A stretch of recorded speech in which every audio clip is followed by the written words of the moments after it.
What's going on? Happy Sunday. Welcome to my kitchen. I'm Chef Rouge. I have to wipe off my camera.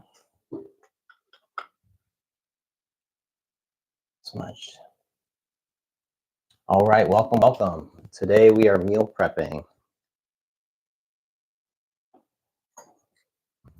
Today's menu is pretty easy and simple. We are meal prepping a chickpea veggie curry, my super secret spiced pear millet muffins, which is a secret recipe I've been working on for a while, and it's my go-to muffin and just kind of like bread recipe for like sweeter breads like banana bread, or today we're doing spiced pear bread. But yeah, I'm super excited about this recipe. The base is millet and it just is awesome. So we're making those. We're making a chickpea salad, kind of like a tuna salad that we're gonna have either with lettuce wraps, or I'm actually gonna just have it with cabbage. I have a ton of cabbage left over from these last couple weeks, and so we're going to use that. We're going to make an aioli to be the dressing for the chickpea salad. And then we're also going to use that as dip for our roasted veggies, which we will also be making. So it sounds like a lot, but it's actually a pretty simple menu. So we're just going to get started with it. I'm going to get started chopping all the veggies. If y'all want to look, I've got my camera kind of tangled up. But over here, we've got all of our vegetables. My camera will focus.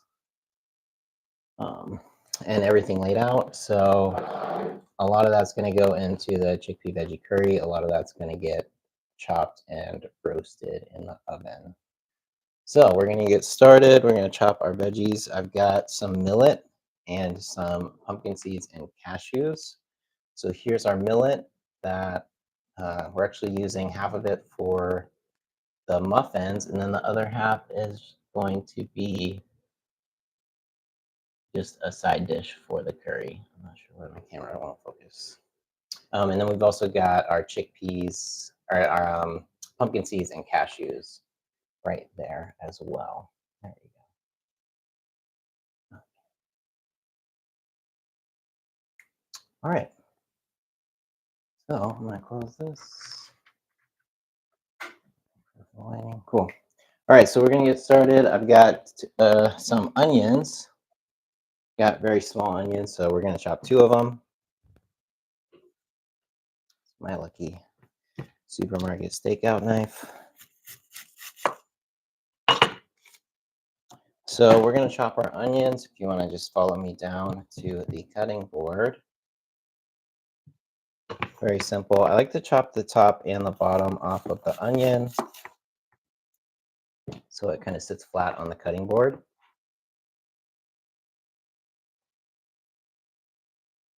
And I like to do that for both of them.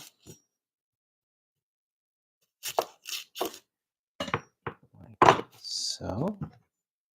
And then we'll chop these in half. Take off the skin. And so you'll get these kind of papery layers of skin on the outside. You just want to peel through those.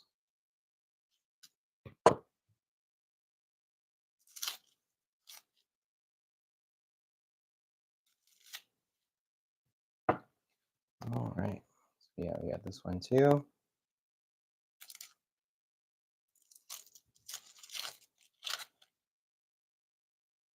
And you can use whatever onions you like. I really prefer red onions for most dishes. Red or yellow are what I tend to go with pretty much always. But yeah, if you want to use white onions or another kind of onion, that is totally cool too.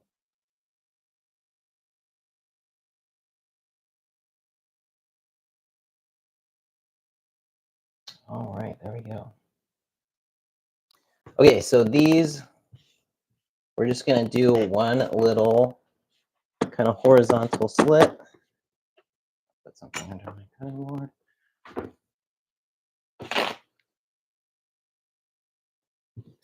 Little quick tip, if your cutting board is sliding around, you can just put a little wet paper towel underneath. There and that will get it to stop sliding. So we're gonna just do a little horizontal slit. We're gonna cut about 4/5 of the way through the onion, turn it, do some vertical slits, not cutting all the way through, and then go back the other way and finish chopping it. And then when you get to the end right here, you can see this is kind of hard, so we're gonna avoid that. Actually, I think most of the volatile compounds in the onion are in this little, kind of this hard bottom right here. So if you just avoid cutting that, you won't be crying as much. So we're just gonna get through all of our onions just like this. We're gonna slice, and I'm gonna turn my pan on, which I've got right here, for our chickpea and veggie curry.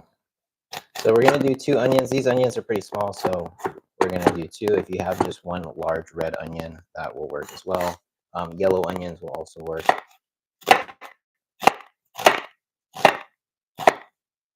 And a white onion work too. You just kind of don't want to use a sweet onion for a lot of dishes. It just, the sweetness can throw the balance off in some dishes, but some things it's actually good. So like teriyaki sauce, I will sometimes use sweet onions. And so we got this all chopped up. Got my pan heating. It's not quite hot yet. So I'm just going to stick these off into a little bowl while my pan heats. And so our chickpea veggie curry, you can really use whatever vegetables you want when you're making the curry. And you can also do it with lentils or tofu if you wanted to not use chickpeas. Oh, looks like we got 1 more onion to cut.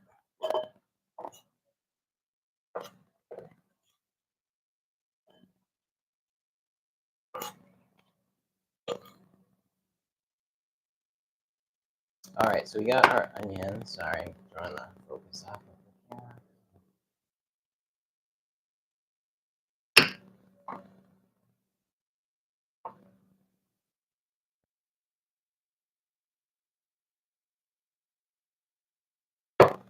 Not sure what's going on with my camera. Sorry, guys.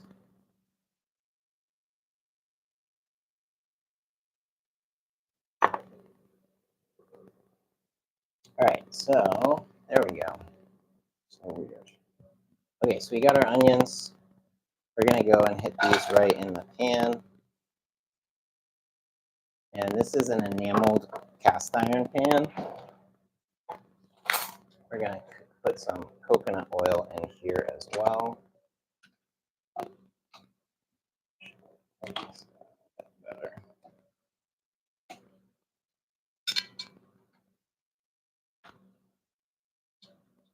There we go. Lighting issue.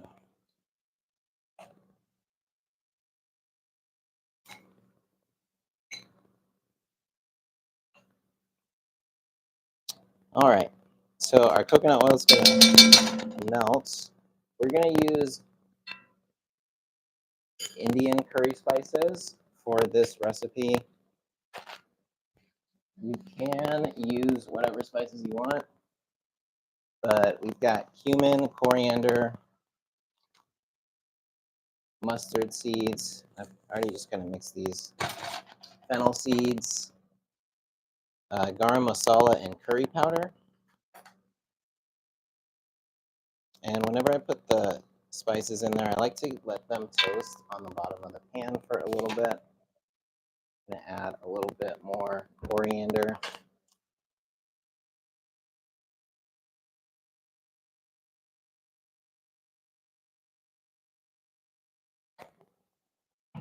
And then we're also going to grab some turmeric.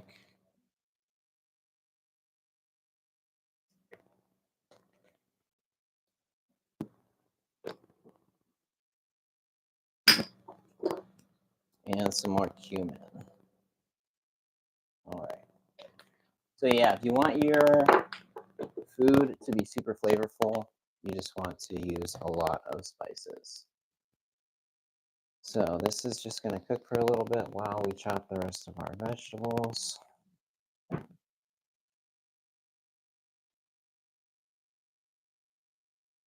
So we're going to start with some carrots.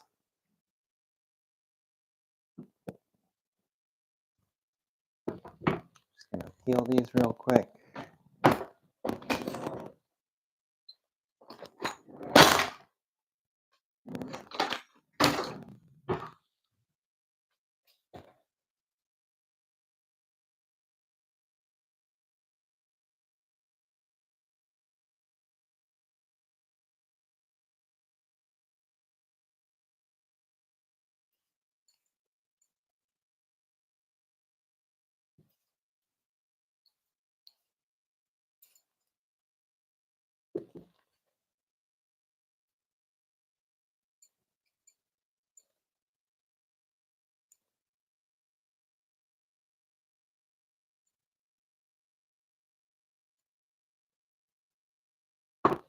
All right, so we got orange and white carrots. You can use whatever color you like. I like to cook with the white carrots. I don't really like eating them raw. So I feel like the flavor is just a little bit not as good as other carrots. I think my favorite to eat raw are yellow carrots.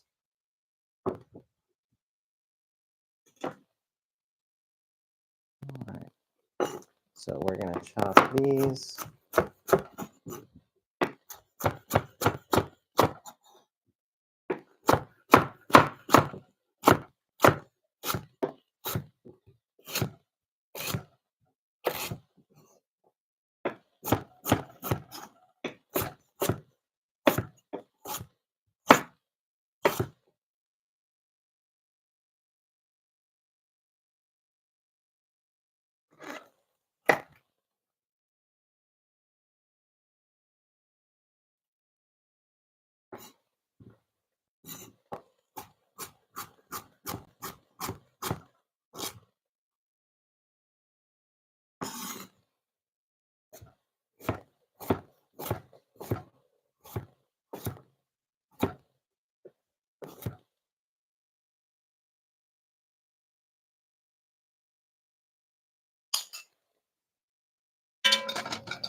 All right, so we're mixing our spices now.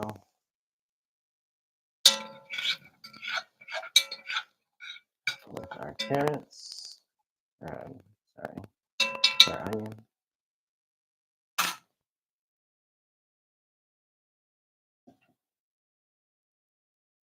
All right, so we're gonna just stick our carrots in a bowl.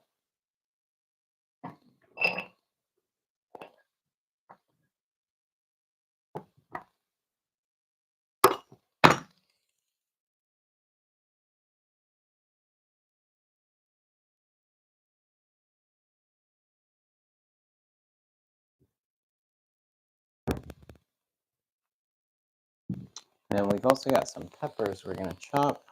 I'm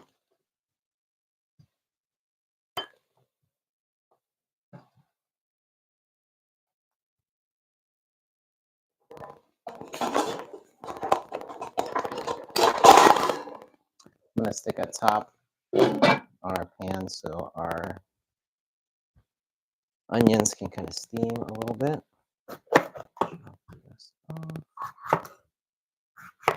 Now we're gonna cut our bell pepper. So you wanna essentially just cut around the seeds and the pith in the middle. So just kind of like that. And then these you wanna cut with the skin side down, because the skin will kind of put some resistance on your knife and just kind of jump around a bit and make it a little bit dangerous.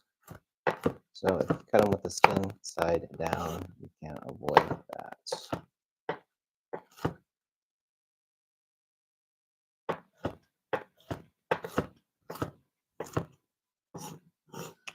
All right, so I like to cut these just into strips and then dice those strips.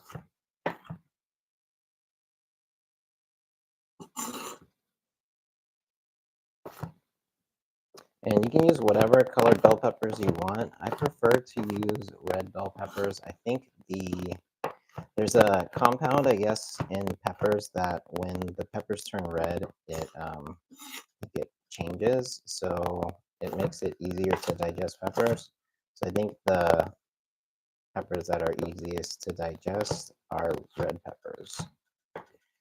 So I tend to use red peppers when possible. I've also got some red jalapenos that I'm pretty excited about. They actually got them last week, so some of them are looking kind of wrinkly, but we're still gonna see if we can use them. All right, so we're just gonna chop all this up. This can go right into the pan with the onions for the curry. And I'm gonna add a little bit of water to the pan. A little bit. Just so things don't burn. And then it also helps the onions to steam and cook a little bit more. Just put the top on. And so again, we got just curry spices in there: cumin, coriander, fennel, mustard seed. I should probably throw some fenugreek in there. And then I've also got some Thai curry paste, which is kind of random, but I like to add it to this when I'm making curry. Actually, this is just a lemongrass turmeric paste. I'm going to use a tiny bit of this. So yeah, if you have a curry paste that you like, you can totally add that. Really, whatever you're feeling.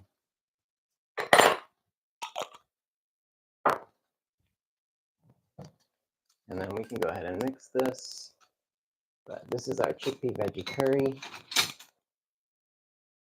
that we are making.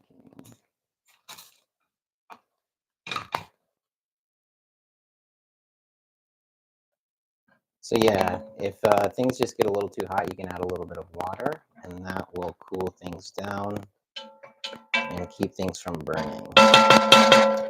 It's kind of a balance because you don't want it to be too wet, because you do want some dry heat on there. You want the onions to brown a little bit, but you also don't want them to burn. So just kind of add a little bit of water. I like to add the top just back on and let them steam. And so we're going to chop the rest of our veggies. We've got some cauliflower, and we're going to chop these for the curry, but we're also going to chop some for our roasted veggies. And then when you're buying cauliflower and broccoli, you want to check it pretty just closely in the store to make sure there's no aphids. Cauliflower and broccoli are kind of prone to getting infested with aphids, and so you really just want to make sure you check your broccoli and cauliflower, and especially in the summer, I find there's more bugs. But it's really gross if you get bugs in your cauliflower and your broccoli. I think broccoli is generally worse, but yeah, so you just want to check it. It's actually, I think it's like cauliflower season right now. You can get beautiful like purple and orange cauliflower at some stores. PCC in Seattle has been carrying it. I've actually gotten some for my cooking classes this week. All right, we got our cauliflower chopped up. And so I'm going to stick this in a large bowl.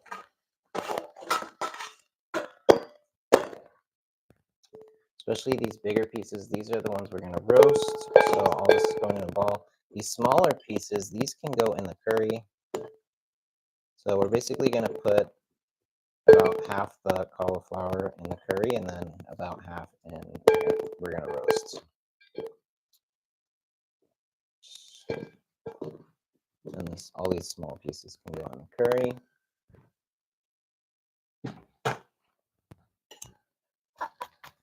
Get some more.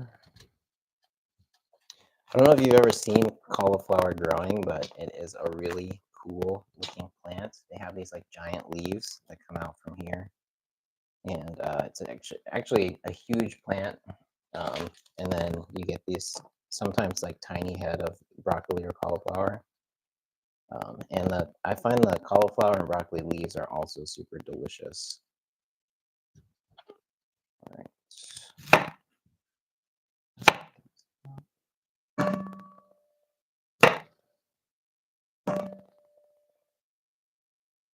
Oh, got a sound problem again. Let me check. Hello? All right. Is this one? Sound check. Sound check. Sound check over here. Sound check over here. Sound check over here. All right, we're on a loop.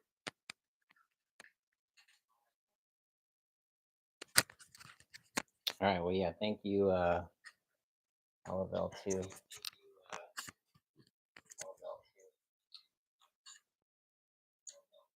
All right, cool. Is that better? Yeah, I think our sound's fixed. All right, thank you. Cool, yeah, one of my mics is not working properly, apparently.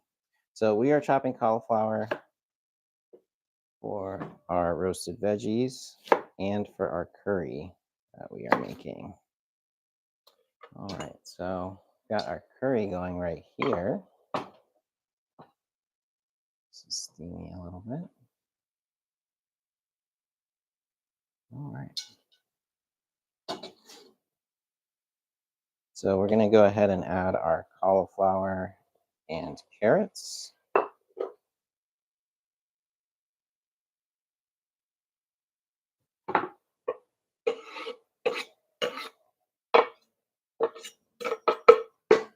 All right, next we're gonna add some potatoes.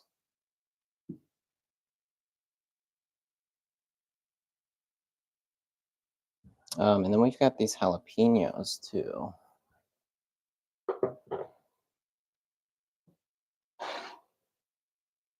All right. So we got some red jalapenos. These are kind of old. I think I bought them last week, so. Oh, that one looks fine. Red jalapenos are essentially just ripe jalapenos. So they've just been growing for longer. And they are spicier. And I find them to be a bit more fruity than the green jalapenos. Now, when you're chopping spicy peppers, most of the spice is in the pith and the seeds right here. So if you want it to be extra spicy, you can chop that and add it in. If you kind of are avoiding spice, you just don't want to add the middle. The sides aren't super spicy unless it has the pith right there. So it's kind of up to you what parts you want to add and if you want it to be spicy or not. And then when you're cutting spicy peppers, if you're touching them and then you like touch your face or something, it can be pretty unpleasant. So it's something to be aware of. Right.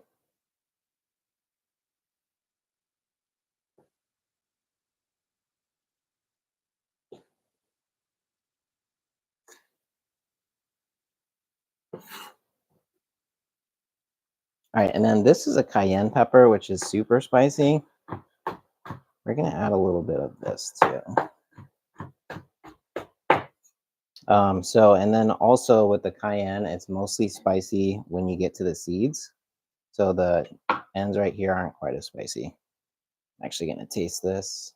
Cayenne pepper is also super delicious. All right, and sorry, I didn't mean to say delicious. Super good for you. I find they're pretty fruity when you actually eat them. I'm gonna just move the camera so you can see this. Here's the little tip. I'll just slice off the side. Here we go. So we can taste this. We got everything going in our curry, nice and spicy. Okay, so we're gonna taste a little piece of cayenne pepper. So this is the part without the seeds. So it shouldn't be too spicy, but we will see.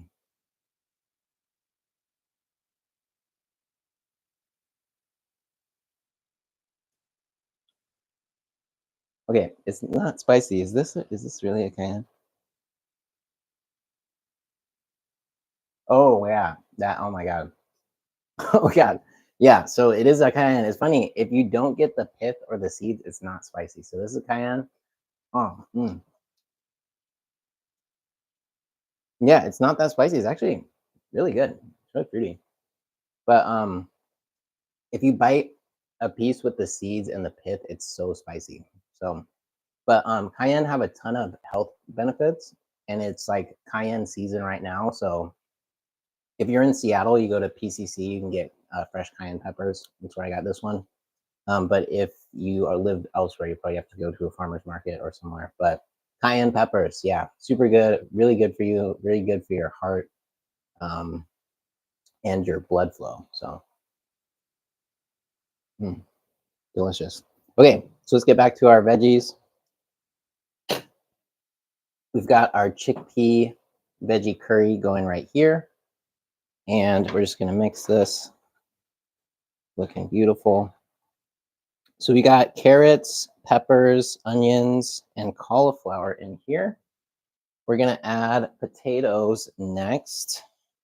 And for curry, generally when I'm doing potatoes, I like to kind of peel them. And if I'm feeling kind of lazy, I will just peel them with my knife. There we go. So stick this in here. What I like to do is I'll just kind of make them into a little box. Just cut the ends off.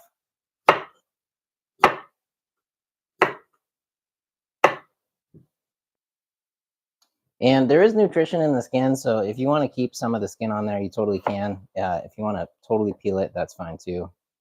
If there's any little funky spots like that, you want to cut it out.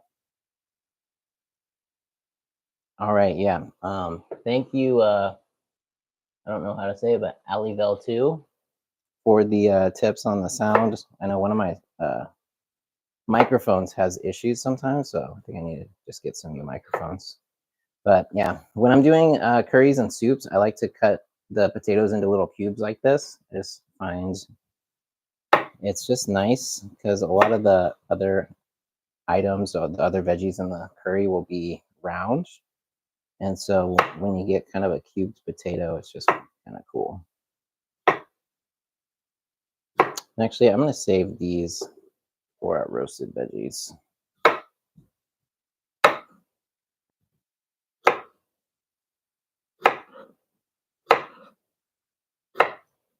All right. So we got these little squares or rectangles.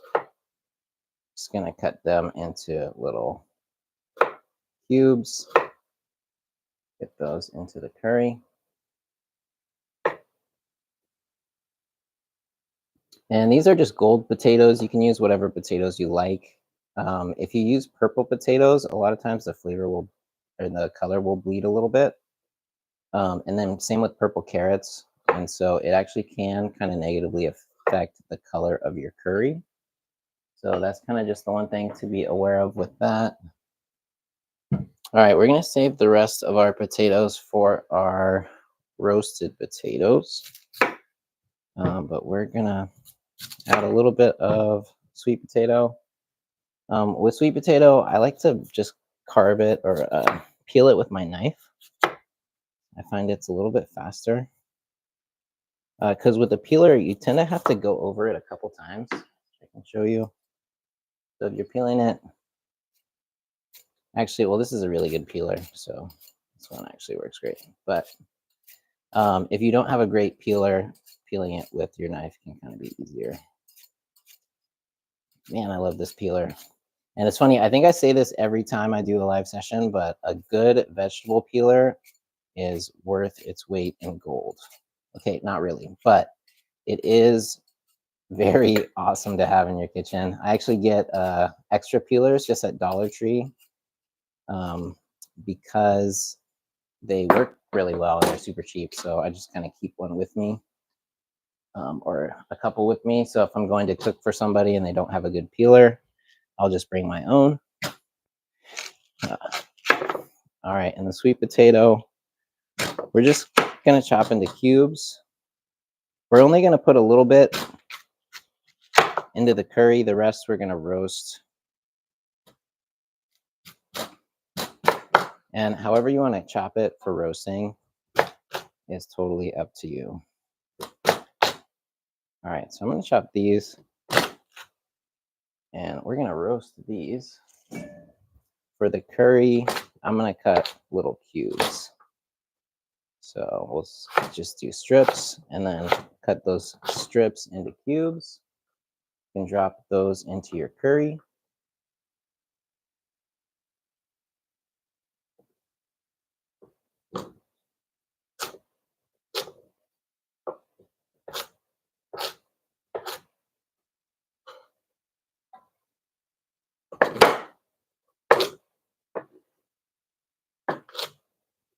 All right, we'll roast these. Cool. All right, so we've got broccoli also to add to the curry.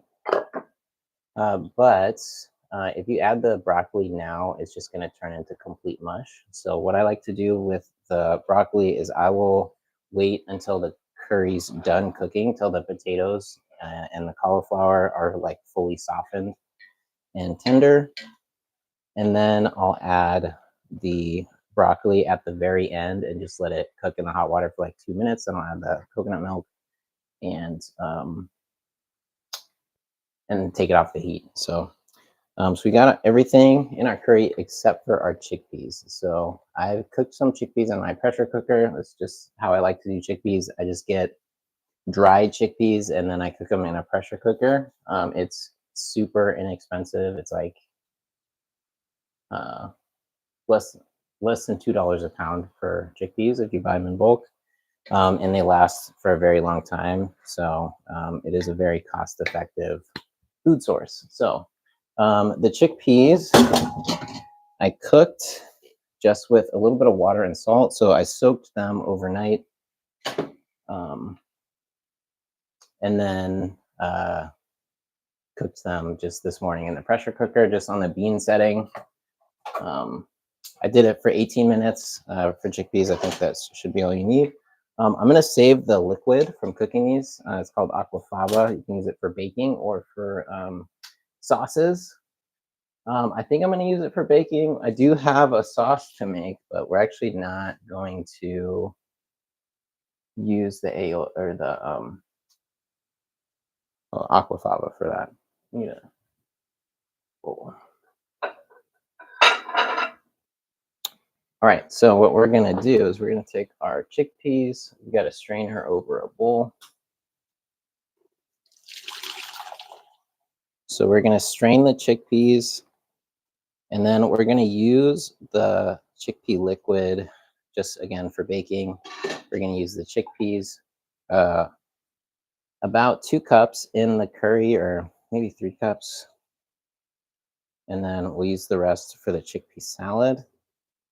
And however much you want to save is kind of up to you. I'm like, how much chickpea salad do I want to eat this week? I think that looks about good. And then because there's a bunch of veggies in the curry, you don't necessarily need a ton in there, but there's actually quite a bit in there. So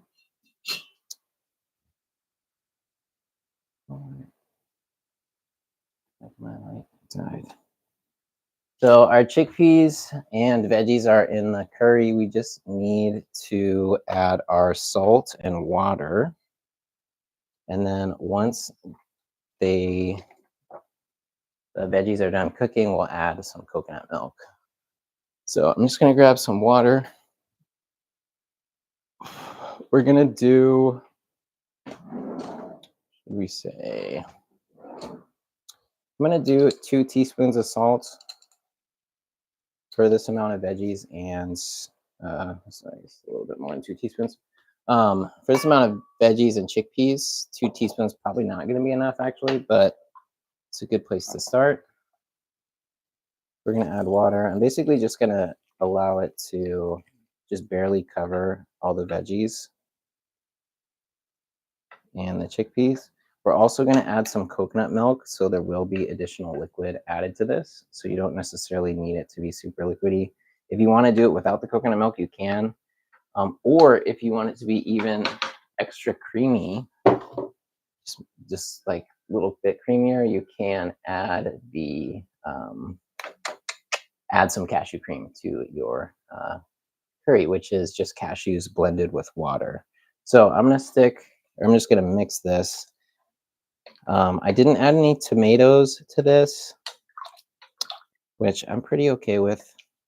Sometimes I add tomato paste, I think mostly for the color, but I don't really feel like adding tomatoes to this one. So, and I do have some tomato sauce, but yeah, it'll be good. We're just gonna add the curry or the broccoli when it's done cooking. So our aquafaba, this I'm just gonna pour it into a mason jar and stick in the fridge.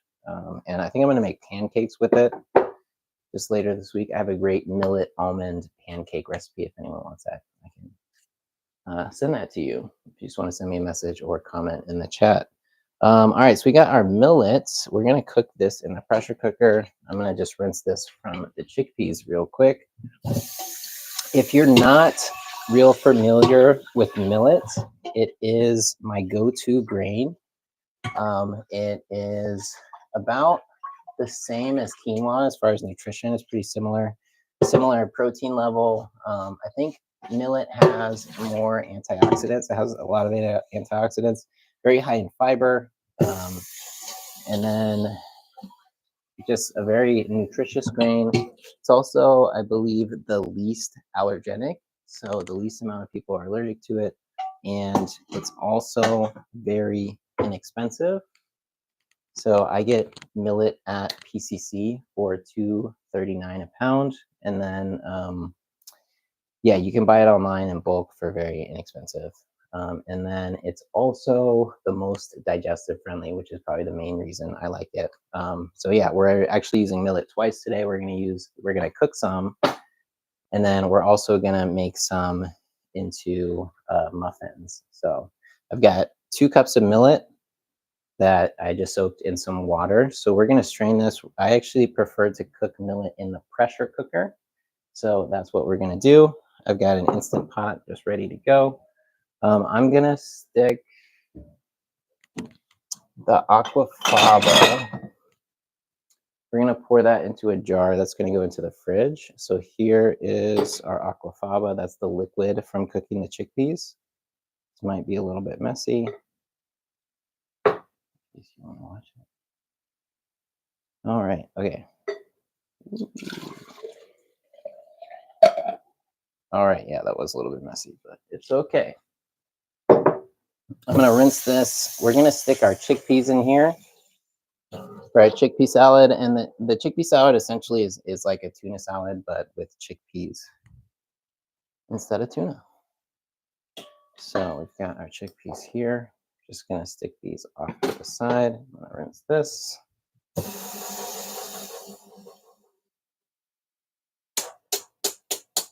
All right, and then our pressure cooker is ready for our millet. So let me grab this. And then I soaked the millet for to cook it, but you technically don't need to soak it, especially if you're cooking in a pressure cooker. I find the texture is better if you soak it, and it just cooks a little bit more evenly. But it's not one you necessarily need to soak, as opposed to rice, which most rice, I guess, that we get in the US and I think most other countries is contaminated with arsenic. So if you use rice, if you make rice, it's very important to soak it and rinse it very thoroughly so that you can remove as much of the arsenic as possible. And yeah, if you just Google brown rice and arsenic, you can find information about it. It's pretty crazy actually. And also, if you have kids and you cook for kids, it's very important to rinse and or to soak and rinse your rice.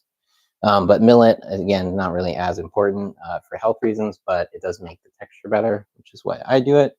And then for the millet, we've got 2 cups of millet. We're going to do 1 teaspoon each of coriander, thyme, onion powder, and garlic powder.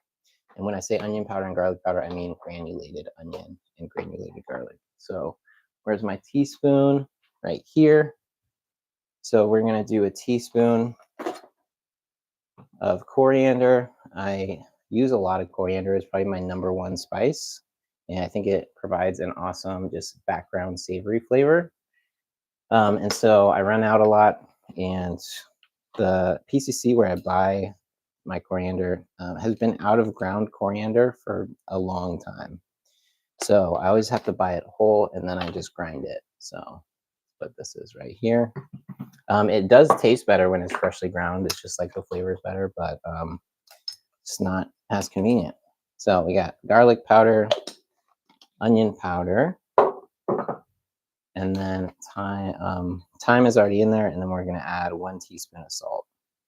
So there is our onion powder. We're going to grab our salt, and this is just sea salt.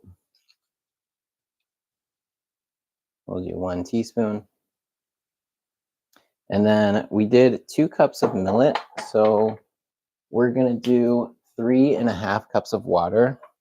If you soak the millet, it absorbs some of the water. So you essentially will use less water than if you don't soak it.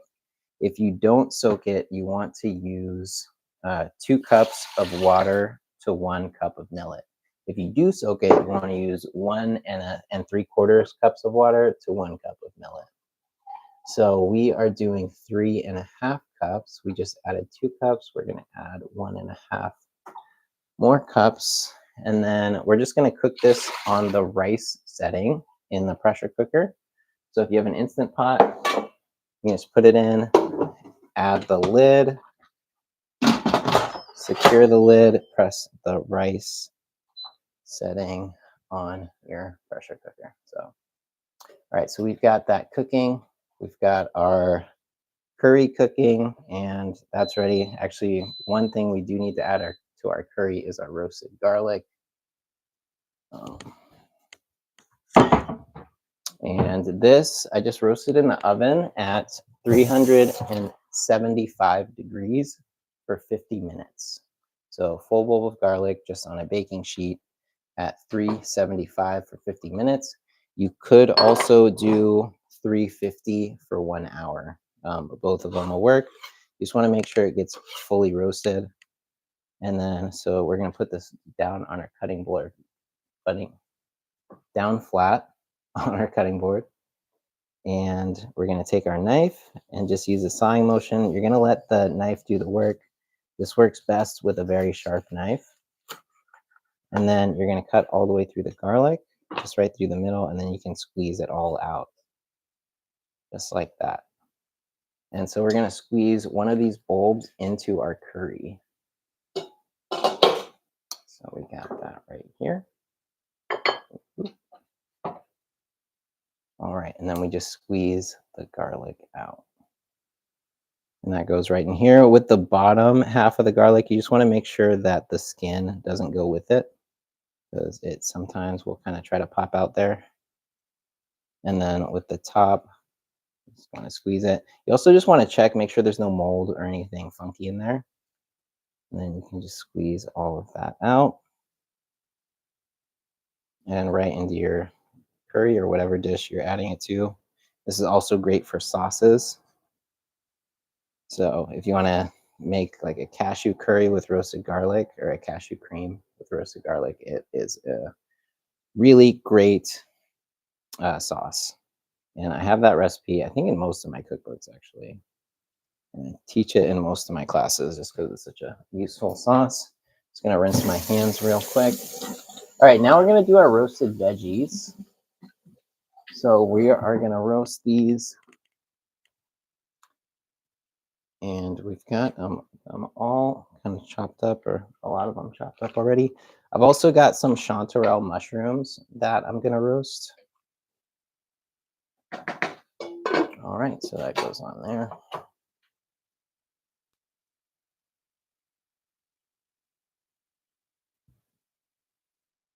So it is chanterelle mushroom season in the Northwest. So I've got these beautiful chanterelle mushrooms. I'm just gonna slice these and then we're gonna roast some with our veggies.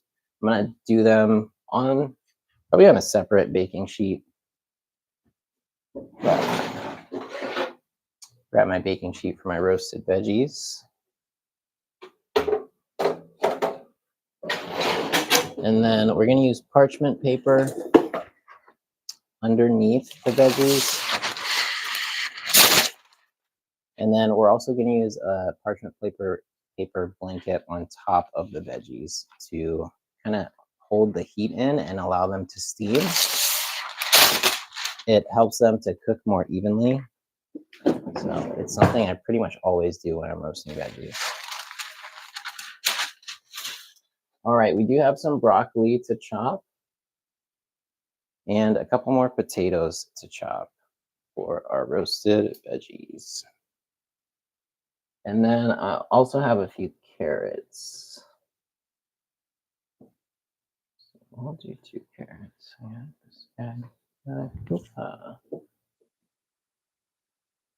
All right, so we got lots of veggies. We're gonna grab our bowl. Stick that here. Let's see. Cool. You can basically see everything. Cool. So our curry looking nice. We're gonna chop our potatoes. Whenever I'm roasting potatoes, I just leave the skin on. I like to cut them into quarters like this, and then these into little bite-sized pieces. You don't want to cut the veggies too thick, especially the potatoes and the cauliflower, because it will take longer to roast. And to get everything to roast evenly, you just want to kind of have smaller pieces of the harder vegetables. So kind of bite-sized pieces like this work best. And so we're just gonna drop our potatoes in with our cauliflower and sweet potatoes. All right, that in there. Ooh, I think I'm gonna add a little bit of jalapeno as well. So we got these red jalapenos.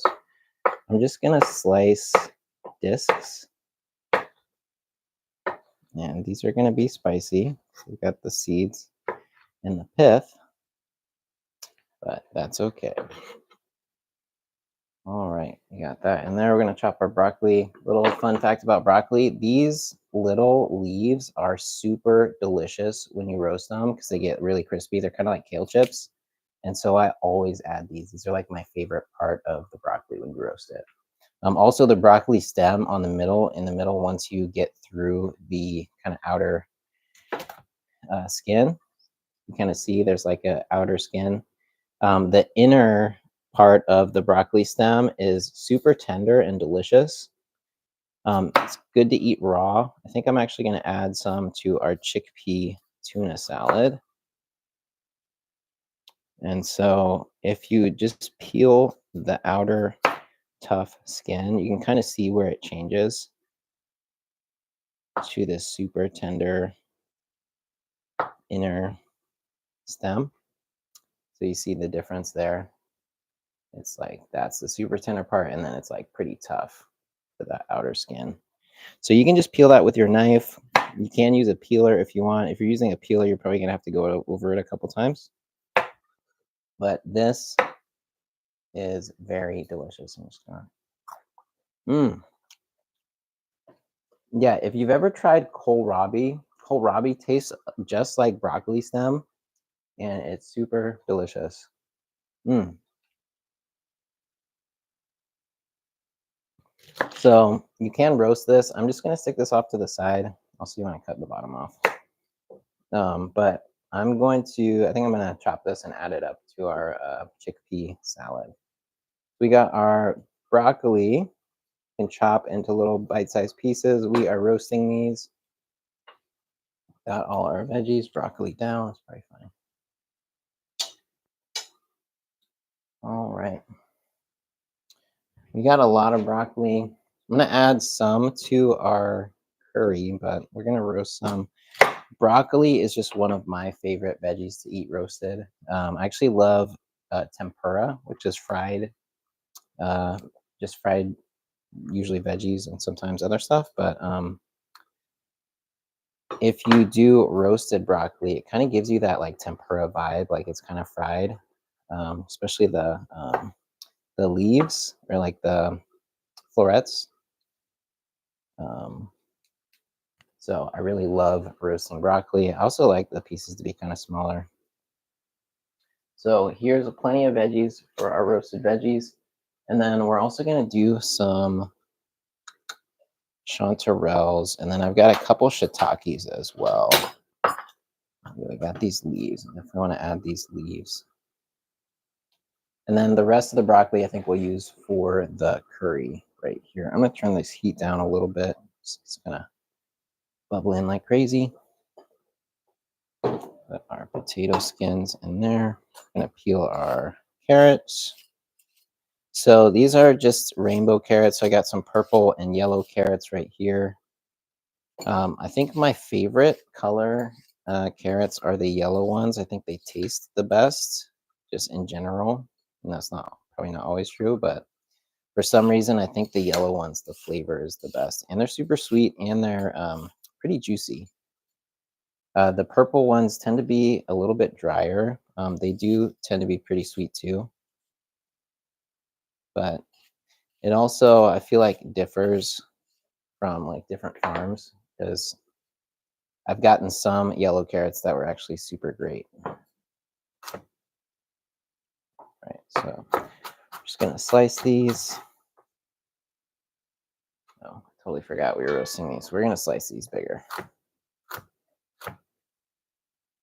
Oops. Kind of like to do these like diagonal slices.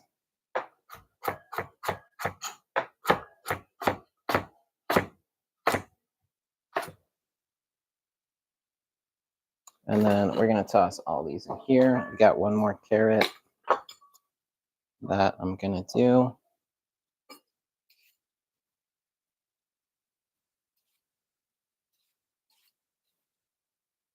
And then if you also just want to peel and chop some carrots or other veggies for like a little crudité platter, that's a great way to get some extra veggies in. And then with the dressing that we're going to make, it's a super awesome dressing to dip veggies into. I'm just going to slice these. All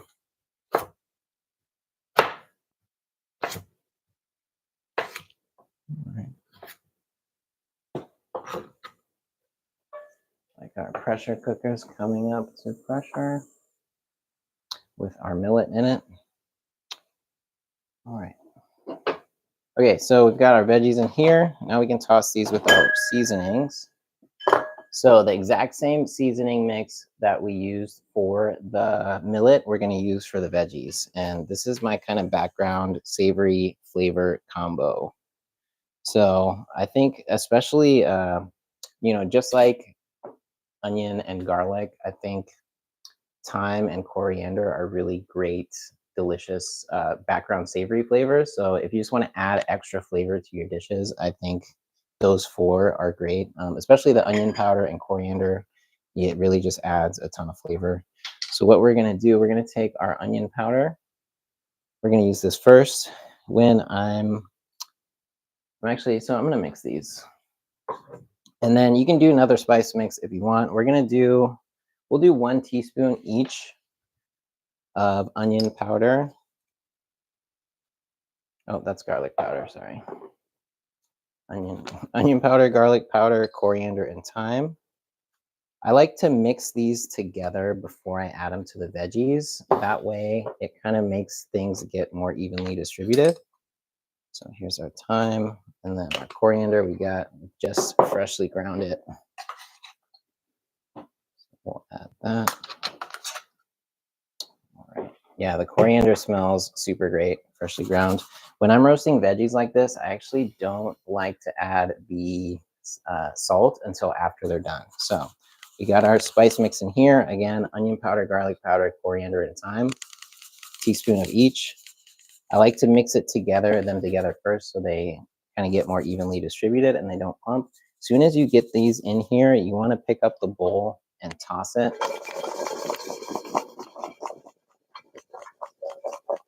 Just so things don't clump. Some of the veggies are going to be kind of wet, so if you don't toss it within just a few seconds, they'll tend to clump. And so you want to toss it without oil first, and then you want to add some oil.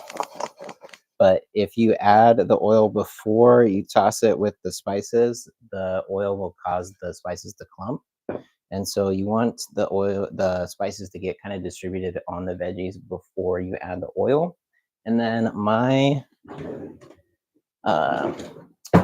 go-to oil container is this little oil sprayer, and I need to link this up, but yeah, you can just get this on Amazon. It has this little lever that allows you to spray the oil, and it actually works very well. I bought a lot of oil sprayers over the years, and this is by far the best one. Some of them, like the ones you like pump air into and then try to use, just like don't work that well. So what I like to do is I'll spray some oil on there and then just kind of toss it around. I got the whole bowl pretty full, so I can't toss it too much. And then just keep spraying. And if you want to just get in here with your hands, that will kind of help distribute things also. I'm just going to shake it. And then I'm going to pour this onto our pan. Sorry, that's something funky on there. All right, so we're just going to put this right on our pan. And then I'm going to spray it with a little bit more oil. Also, if you want to do this oil-free, you can, especially with the blanket that we're going to use on top of the veggies. That will allow you to kind of steam the veggies. So you technically don't need the oil, but it will very much enhance the flavor. So you just kind of want to shake these out. You want to make sure that they get just in an even layer.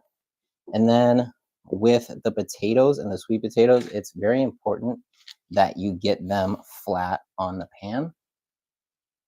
So I'll usually take the potatoes, sweet potatoes, and the cauliflower, make sure they get kind of more towards the edges.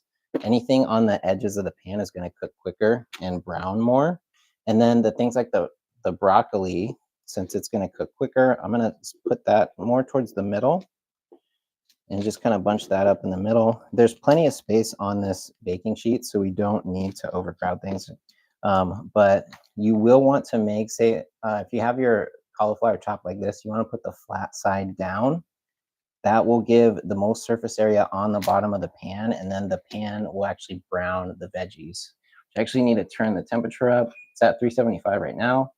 I'm gonna turn it up to 425. And then, so yeah, you just want to make sure all your potatoes are sitting flat on the pan. They're not on top of anything. If they're not sitting flat on the pan, they'll take longer to cook. And with the little parchment blanket that we're going to use on top, they still probably will cook all the way. But if you have them on the bottom of the pan, they'll start to brown and get kind of crispy on the bottom. So it really does make a difference how you arrange your veggies on your pan. You just want to mainly just make sure everything's flat if possible, and especially the harder things like the cauliflower and the potatoes. All right, this looks great. We're going to take our other piece of parchment, put it right on top. So this is going to be our parchment blanket. This is going to hold the steam in and allow the veggies to cook more evenly. I'm also going to stick this on the bottom rack, and that's going to allow it to brown a bit from the bottom.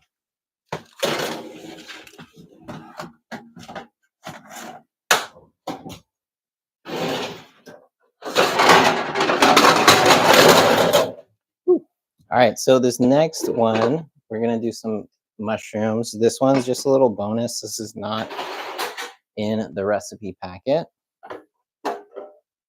But it is chanterelle season right now, so we got all these beautiful chanterelles in season, and they're on sale at PCC. But yeah, they are so nice. All right, so look at these. Yeah, just beautiful. So we're gonna slice these, and then I'm gonna just put them on a baking sheet with some oil, and then we're gonna roast them in the oven with the veggies. All right, so if you want to follow me down here. So we got our beautiful chanterelles. I've also got a couple shiitakes, which now that I think about it, I think I'm going to save the shiitakes for vegetable broth. Yeah. All right, so the chanterelles, I kind of like them when they get more thin. So if you cook them too thick, they'll just kind of stay spongy. I like to slice them into little thin pieces. And then I'm just going to stick these in the same bowl that we did the veggies in. And so we're going to slice all of these.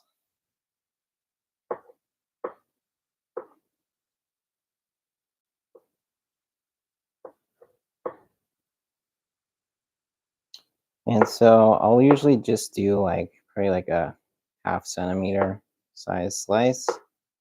And then I like to cut through the middle stem just because I find it'll allow them to kind of crisp up a little bit better. All right, we're just gonna leave that one like that. Yeah, they're pretty nice when they're halved. I just find if they're a little bit too thick, they get just kind of spongy. And I really just want them crispy.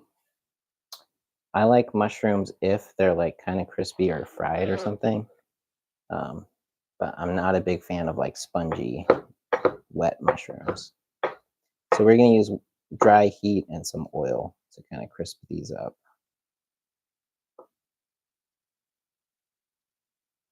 Beautiful.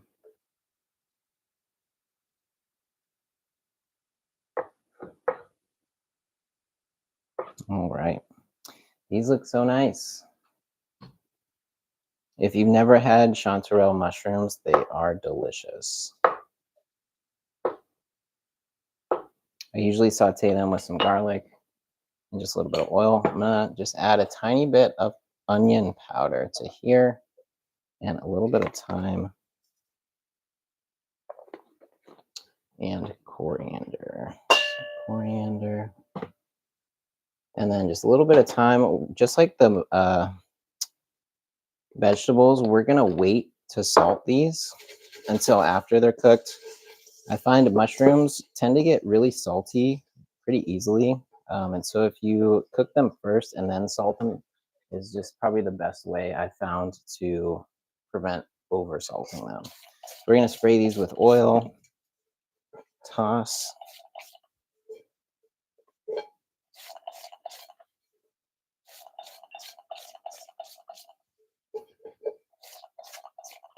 And just keep spraying and tossing.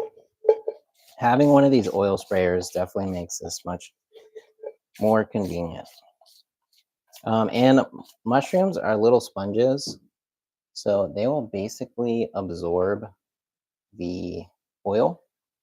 But when you roast them, so like the mushrooms will absorb the oil when you put it on, and then when you roast them, it will basically make any excess oil come out. So they end up kind of just like bleeding out any extra oil. That sounded weird. But yeah, so you kind of don't have to worry too much about over oiling them.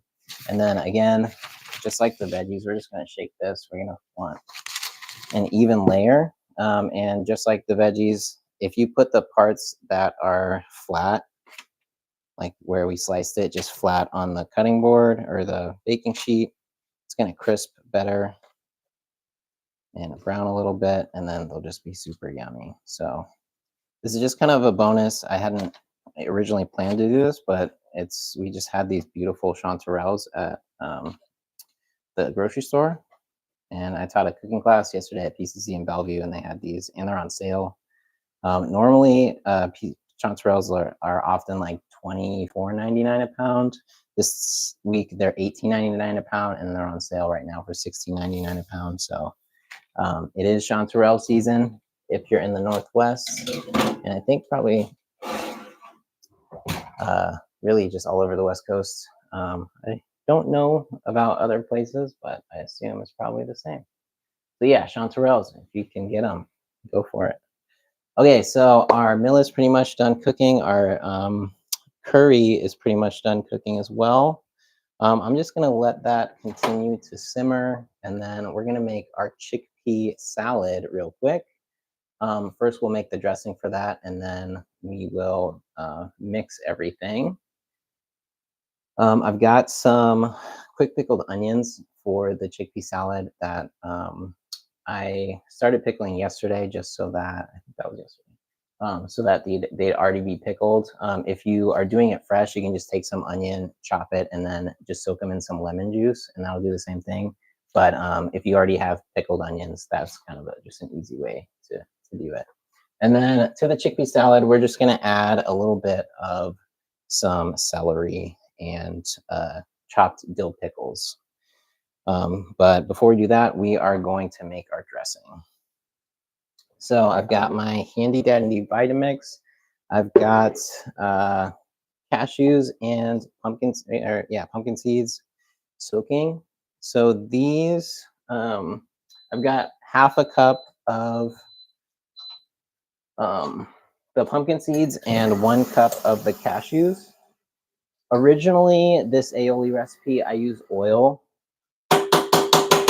to make, but I recently have just been using less oil in my cooking. So I've been replacing it with cashew cream, which works really well. So that's what we're gonna do today.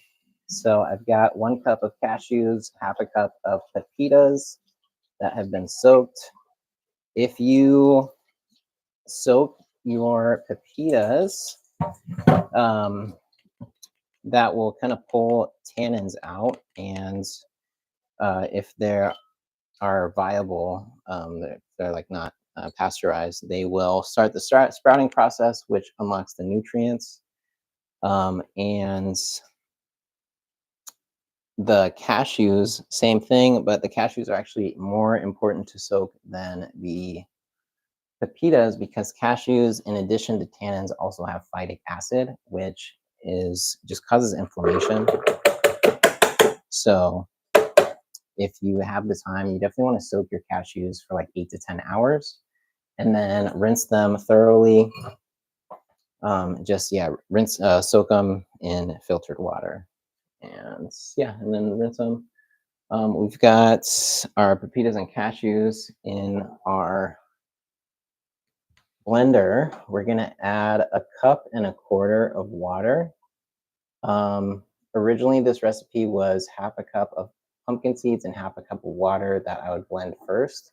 And then I would add vinegar or lemon juice and then oil, and turn the blender on and emulsify in the oil.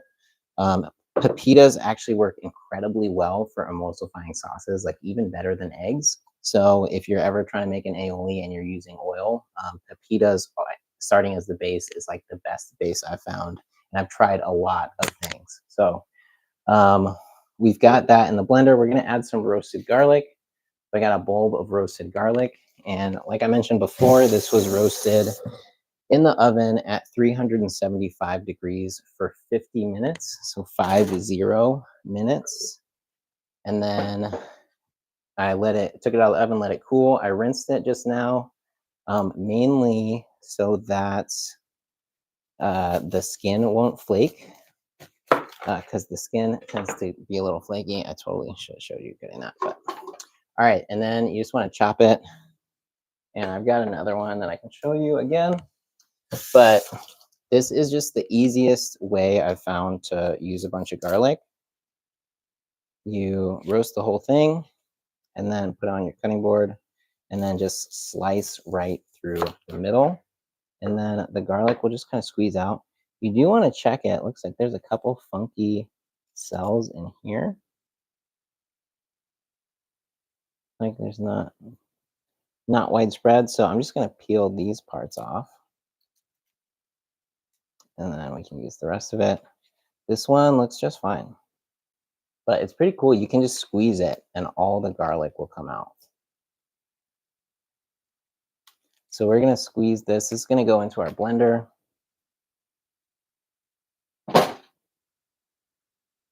And so once the garlic is fully roasted, it's just super easy to squeeze out. You can also just mix this with olive oil and then spread it on bread. But you can add this to any dish. So we already added some to our curry right here. And now we're using this to make our dressing for our chickpea salad and for our veggies. So a lot of times I'll try to make one dressing and use it for multiple things, which is what we're doing with our aioli. So squeeze all of this out.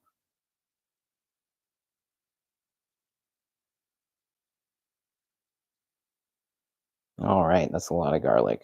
It's going to be very flavorful. And you also just want to make sure you don't get any of the skin in there.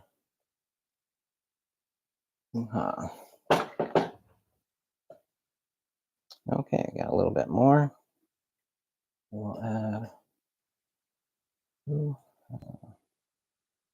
Oops. This comes right out. That's so cool. All right, and then we're also gonna need some lemon zest. So lemon zest is a huge part of the flavor of this recipe. And to zest the lemon, we're gonna use a serrated peeler. If I can find it, here we go. All right, so I used to always hate these serrated peelers, but I've actually found they work really well for zesting lemons. It's kind of dirty. I've already washed it, but it's fine. Okay, so we are going to just peel some of this. Onions kind of soft. All right, and then yeah, so you can use a microplane, but these serrated peelers actually work really well for just kind of getting the zest. All right, and then the zest is like such a huge part of the flavor, and then apparently also has a bunch of antioxidants and nutrients. So I think the peel or the zest of the lemon is the most nutritious part. All right, so we're gonna put all this lemon zest in our blender as well. So we got that right here. So in here, we've already got our roasted garlic and our cashews and pepitas. And then we're gonna add our water. We're also gonna add some thyme. So this aioli is a lemon thyme aioli. So we're adding lemon zest and thyme. We're gonna do 1.5 teaspoons of thyme. Gonna do a little bit of coriander as well. About 1/2 teaspoon. Gonna do a little bit of onion powder. All right. And then we're gonna add some lemon juice. So I've got this that we're gonna juice. And then I've also got some lemon juice in the fridge that we're gonna use as well.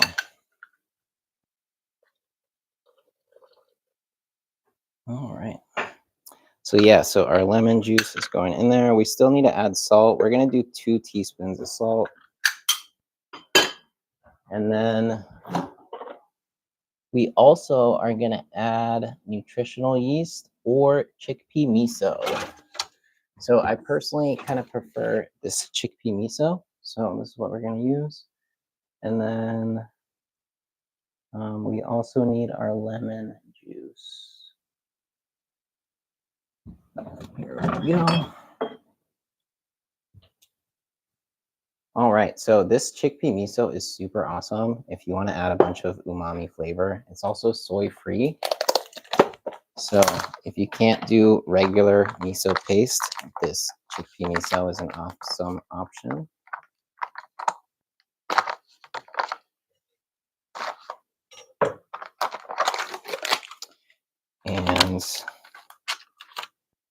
And it looks like this. It's very pasty. We're gonna go ahead and add about a tablespoon of the chickpea miso. And that's gonna add some really nice umami flavor. We're also gonna add our salts. So we'll do 2 teaspoons of salt.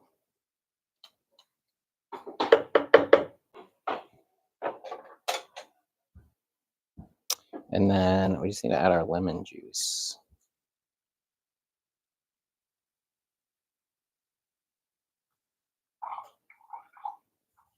So we want this to be pretty lemony. We're gonna add 2 ounces of lemon juice in addition to probably the tablespoon that we added with the fresh squeezed lemon.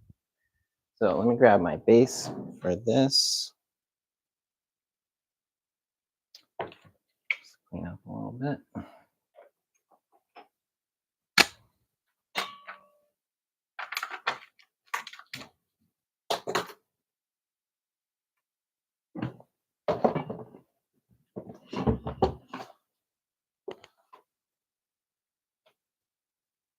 All right, so I'm just gonna move my cutting board out of the way for a minute.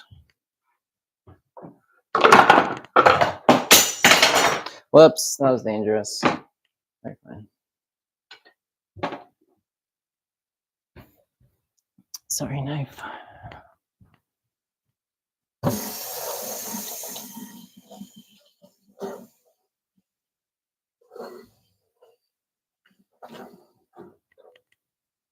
All right.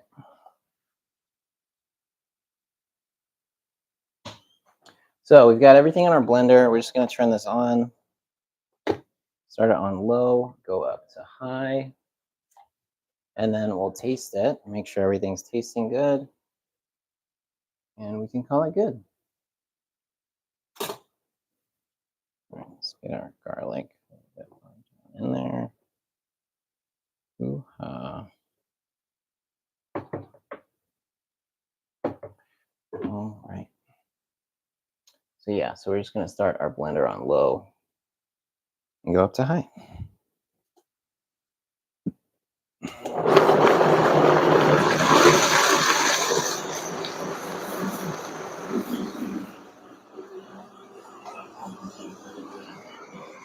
If you have one of these plungers and the stuff is jumping around, the plunger in there just tilted to the side will prevent it from jumping around too much.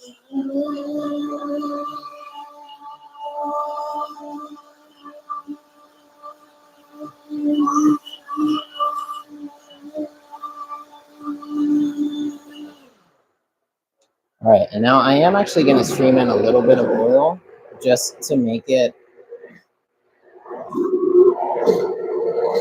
a bit more luscious.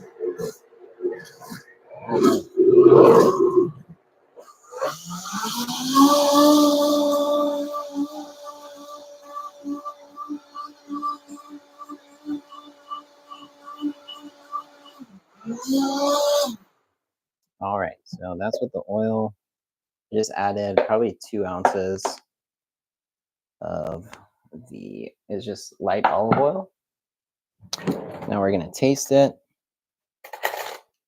And a tasting spoon. But yeah, if y'all want to look at this, it's super luscious and creamy. That is delicious. Wow. I forgot that the chickpea miso adds a bit of salt. So it's a little on the salty side. It's very umami. I'm gonna add a tiny bit of lemon juice. It's pretty lemony already, but I am going to add additional oil to kind of balance it out. It does taste really good and it's very flavorful, but it's just a little tiny bit on the salty side. So just gonna add a little bit of more lemon and oil. So here we go. We're gonna turn it all the way up so that when we stream in the oil, it'll emulsify.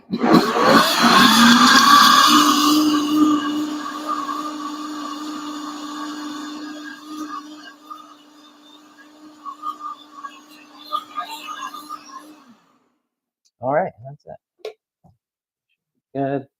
Just gonna taste this just to double check. I also do need to use the blender again. So, wow, that chickpea miso makes it kind of cheesy. It's like, mm,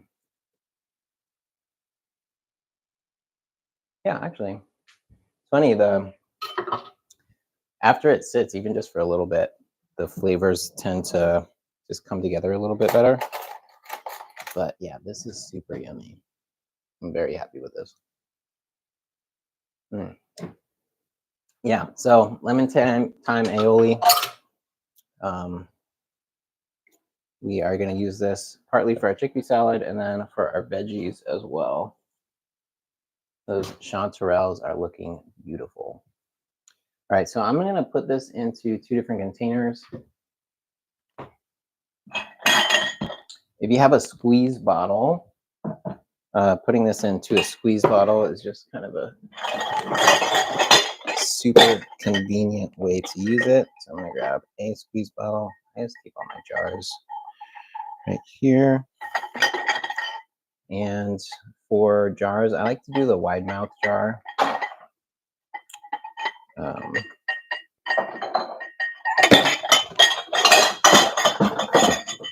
Just because it thickens up quite a bit once you get it in the refrigerator, once it's cooled down. So having it in a wide mouth jar just kind of makes it easier to scoop. But y'all can see how luscious and creamy this aioli is. And this is kind of like a hybrid version. I have like an oil-free version and a version that's made primarily with oil, and this is kind of in the middle. I used about half cashew cream and about half oil. Which the versions with at least some oil in it, it's like it is tastier and like more luscious and creamy. But for if you're trying to avoid fat or just avoid excess oil, you can totally make this oil free. So we're just going to scoop this, pour this into our squeeze bottle. I like to just keep a squeeze bottle with at least one kind of sauce in the fridge. And I'll usually make just one sauce for the week. So like this one, I'm making this aioli. Last week, I made a roasted garlic lime cashew crema that we used for our taco salad, which was super delicious. So yeah, I just like to have some sort of sauce. And even if I just have either roasted veggies or like raw veggies, or even if I buy food from someone else, having a super flavorful sauce just kind of makes sure that your food is always good. Because even if it's a bland food and you have a super good sauce that you can add to it, it makes it super delicious. So I'm just gonna rinse this blender. So we're gonna use it for our muffins, and we don't want any savory flavors in there. Definitely no garlic or chickpea miso.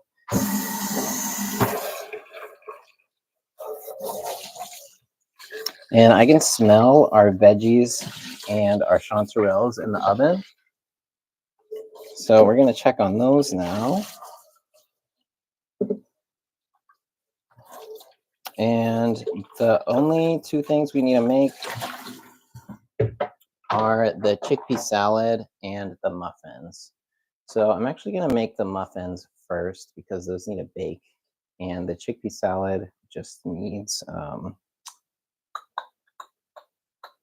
be mixed. So I've got the curry. It's definitely done at this point.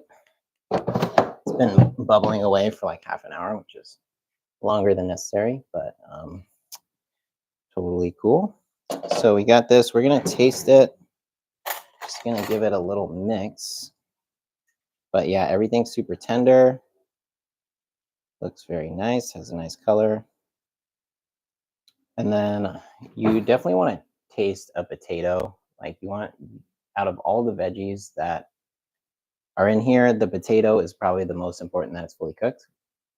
So I'll usually taste a potato and a chickpea. The chickpeas also can be a little grainy if they're not cooked in the liquid for long enough. I'm sure these ones are fine, but it's just those are the 2 things I say you need to taste for if you're making a chickpea curry with potatoes. Mm. Mm. Mm. Oh, oh my God. Mm. Oh, oh my God. It's so good. Wow. I'm blown away. I mean, I've made this before, but wow. Holy crap. All right. So I've got some coconut milk from Trader Joe's, which is pretty solid. I'm going to stick, oh my God, that's a lot of steam. Just got steamed in the face. Okay. Looks like our veggies are done. Might be browning a little bit too much on the bottom. So I'm going to pull those out. And then our chanterelles are also getting nicely roasted. Those are looking just about done too. So we're gonna check our veggies. Again, we've got our blanket on here. Okay, looking nice. Let's check the bottoms. Getting a little bit of browning. Ooh, yeah. So yeah, it looks like these are actually done. Ooh, nice. So yeah, you can see there's a little bit of browning on these potatoes. Mm. Um, and then we just need to add some salt to them. So I'm just gonna stick these on the table out of the way. We're gonna let these cool.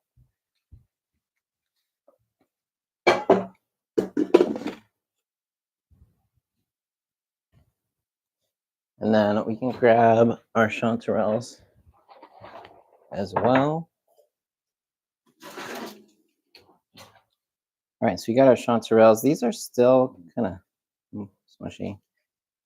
You want them to be kind of crispy, so we're gonna stick these back in. I'm actually gonna turn the oven off and then just stick these back in there. So you don't want them to burn, but you do want them to dry out. So I think just having them in the oven with the oven off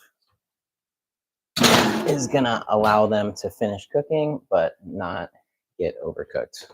And now we're going to add our coconut milk to our curry. So again, this is Trader Joe's coconut milk. Definitely not my favorite, but it is inexpensive, and I go to Trader Joe's often. So if I don't have coconut milk and I go to Trader Joe's, I will buy some. Actually, I think my favorite brand of coconut milk is the Native Forest. Is the brand. I get it at PCC. This coconut milk is kind of chunky. It has a lot of like oil in it, coconut oil. But yeah, so this chunk is just gonna add some creaminess to our coconut milk. If you are trying to lose weight or not gain weight, you might want to use just like a reduced fat coconut milk. Trader Joe's does have that one. It's not very creamy, so I don't really like it too much. But yeah, the Native Forest I would say is my go-to. And then with coconut milk, the thing that I think is important is to make sure that it doesn't have wire gum or any like gums or weird ingredients in there, because a lot of them have like um, weird gums and additives, and then sometimes they'll have man, why is my brain not working? Preservatives. So want to avoid any weird stuff in your coconut milk. It should just the ingredients should just be coconuts and water. We're gonna chop our broccoli. We're gonna put this into our curry. I like to add the broccoli to the curry after it's done cooking. So our heat is on 1 right now. I'm gonna turn the heat off. Now we're gonna add our broccoli. This, if you add the broccoli too early, it just gets super mushy and turns brown. If you add it after everything's done cooking, it'll stay nice and vibrantly green. And at least the first couple times you eat it won't be too mushy. You know, after a couple days and reheating it, you know, probably not going to be super crisp, but I actually like broccoli when it's very thoroughly cooked, and I always have. All right, we can save this. We can use the stem, or at least see if it's usable. All right, so we're going to chop our broccoli and then just into little bite-sized pieces. You don't want them too big. That'll also kind of affect how it cooks in the liquid, because we're just going to use the residual heat from the curry to cook the broccoli. And so you just want to mix that in, make sure the broccoli gets submerged. And then if you want your curry to be super creamy, you can add cashew cream instead of coconut milk, um, which I often do. I think right now I just didn't make any cashew cream, so I'm not going to do that, but it is a good option. And then so you can kind of see in here the broccoli will just add some nice color and just make things look nice. All right, so we're going to do our muffins real quick. Pretty easy recipe. It's a secret recipe that I have not shared. I think I've shared it with 2 people. So this recipe, I am making a cookbook of multiple versions of these muffins. So look out for that in a little bit, but you can get an early sneak peek right now. I've got my blender. We've got our 2 cups of millet. I think I'm almost done with my cutting board.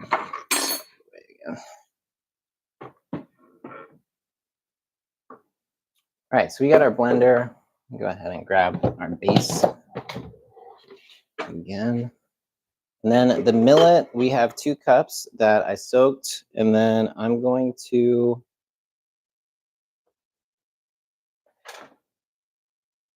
what am I going to do? I'm going to rinse them, and then we're going to blend everything in the blender. I'm going to stick this curry on our table just so that it's out of the way. But our curry is ready. It tastes super delicious. I'm so excited about this.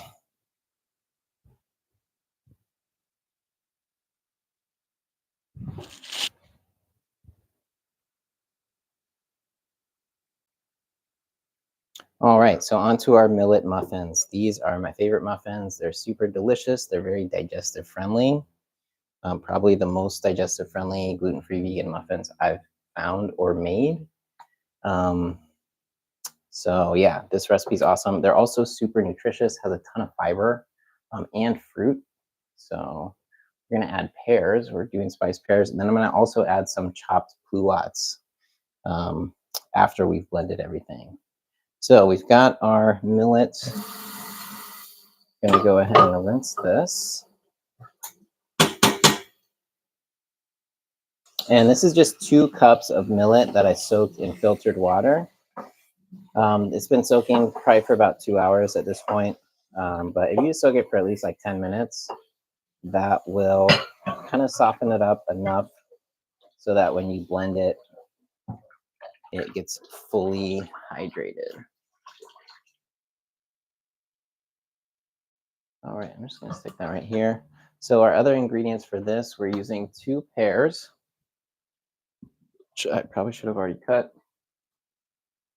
So you're basically using 2 cups of fruit. This one, I'm using pears, and this is just something I totally made up. I've been testing different versions of this, and just like my super secret cookies cookbook that is available in my course, these is just like one recipe that you can use multiple versions of and like add different flavors. So this one's a spiced pear pluot one. I've got some pluots that are have been kind of sitting in my kitchen for a while, and it's kind of the end of like stone fruit season, so the pluots aren't that nice. So I think they'll be better baked in a bread than they will be if I eat them. So just gonna add them to this. These pears have been super delicious. I think pears are one of the most underrated fruits ever. I think they're super delicious, especially when they're ripe. You can cook with them, and they just taste great. So I love pears. And these, I think, are just Bartlett pears. I can't remember. No, I think Bartlett maybe are the brown ones, but that's Bosc. I don't know. The last time I made this, I used red pears, but the pears have been super delicious this year. So if you get a chance, go buy some pears. So here we got our millet. So 2 pears, 2 cups of millet. We're adding 1 teaspoon of salt. I can find my teaspoon. We're also going to add some seasonings. So I've got ginger. All right, we're going to use fresh ginger. Pumpkin pie spice is just kind of easy way to add a lot of those spices that we're looking for. Mainly looking for cinnamon. So this is Ceylon cinnamon, which I recommend. Has all types of health benefits. Apparently the other kind of cinnamon, it's the cassia cinnamon, is like slightly toxic. So I was kind of shocked to learn that recently. All right, so we've got cinnamon, and I'm gonna do an extra teaspoon of cinnamon. So we're gonna do two teaspoons of cinnamon, 1 teaspoon of pumpkin pie spice, and then I'm gonna do a little bit of ginger. So I've got a little thing of ginger. Just gonna peel it. Oops. And since we're blending this, you can just stick the whole piece of ginger in. We're gonna use about an inch. It's about an inch by a half inch. But 2 teaspoons of minced ginger is essentially what we're going for. All right. I guess the most efficient way to peel ginger is with a spoon, but I tend to prefer to use either a peeler or my knife. So a little piece of ginger in there with the spices. We're gonna do a cup and a half, a cup and a quarter of water. Let's see, what do I, okay.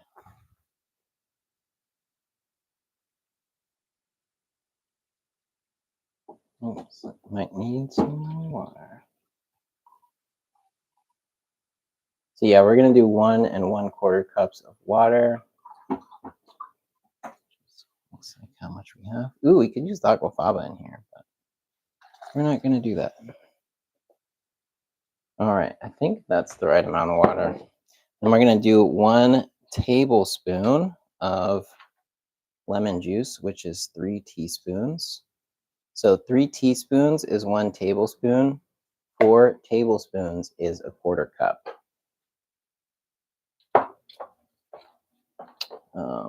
Okay, so we got our lemon juice, we got our pears. We need baking soda. So for the baking soda and baking powder, you can either do 2 teaspoons of baking powder and half a teaspoon of baking soda, or you can do 2 teaspoons of baking soda and an extra tablespoon of lemon juice. But to keep things simple, I recommend just do 2 teaspoons of baking powder and then a half teaspoon of baking soda.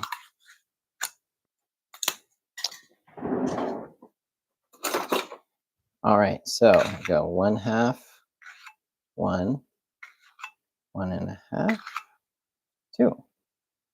And then baking soda, we're just going for 1/2. Boom, just like that.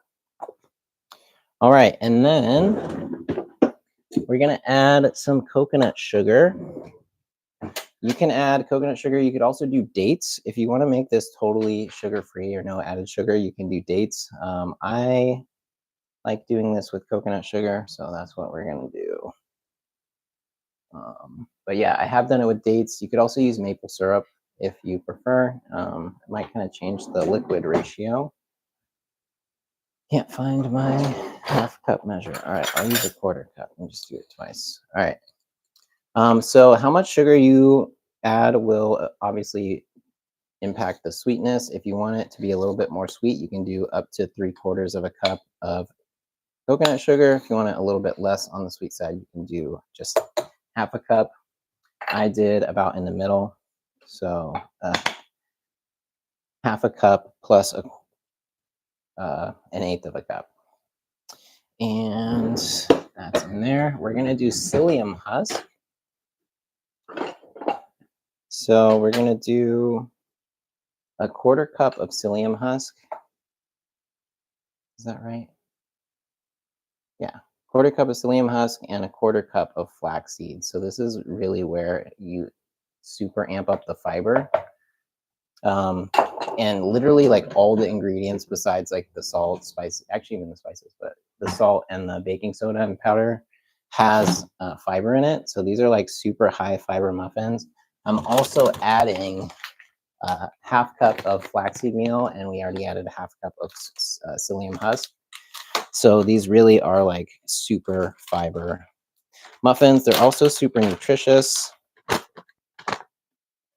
and taste amazing. So I've given these to people who are not gluten-free, not vegan, not trying to eat healthy, and they love them. So they're definitely the like best texture when you first bake them. But they, even, you know, after a couple days, they're super nice, especially if you reheat them. So we've got all our ingredients in here. I think that's everything. I'm trying to think, did I miss anything? I don't think so. Okay, so we're gonna blend this. I'm gonna grab some muffin tin, and I'll get my muffin things in there while it's blending. Just gonna find our top. We gotta rinse this very thoroughly. It had our aioli in it, and we don't want any garlic flavor or chickpea miso flavor in our muffins. Although the chickpea miso might be an interesting flavor in there. It might just make it kind of nutty or buttery. I don't know. All right, so we're gonna turn this cheesy. Turn this on.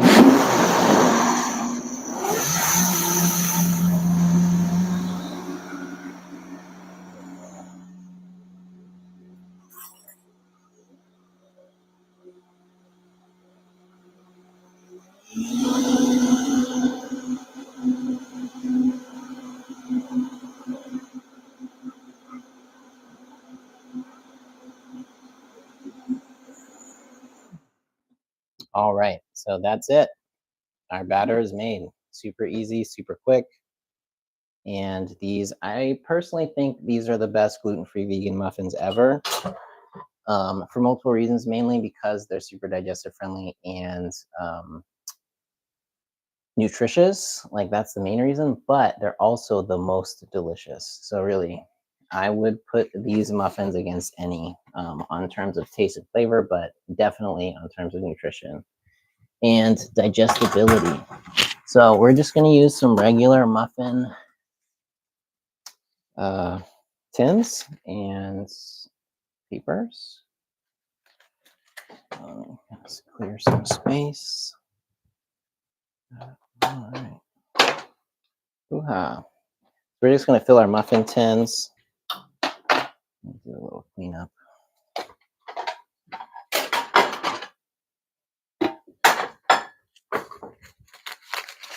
All right. So we got our muffin tins right here. So there's going to be a little bit more batter than we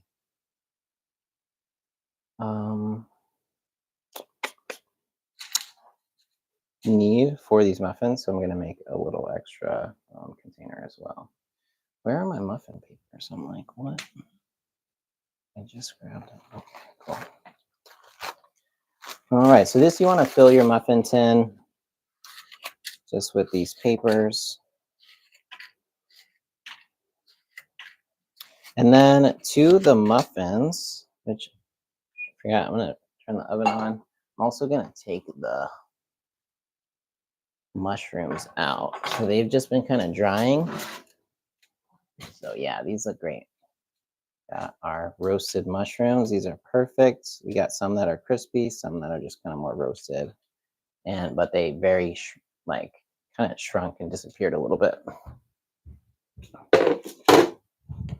All right, man, I'm so excited about these muffins. I make these muffins a lot, and I usually eat them all myself, or most of them, maybe not all of them.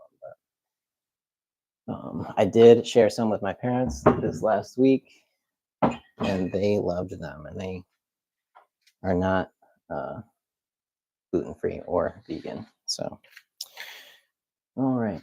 Okay, so we got our muffin tins. The last thing we need to do is we're going to chop some of these beautiful little poulots, and we're going to put the chunks in the batter, not blended. So in the muffins, you get these nice little fruit pieces, and I just think it makes it super yummy and fun. All right. So this is just a pluot. I think this is a Emerald Beauty pluot. Can't remember. There's another pluot that kind of looks like this. I think it's called a Flavor Grenade pluot, and those actually might be my favorite. Um, yeah, let me grab a little cutting board.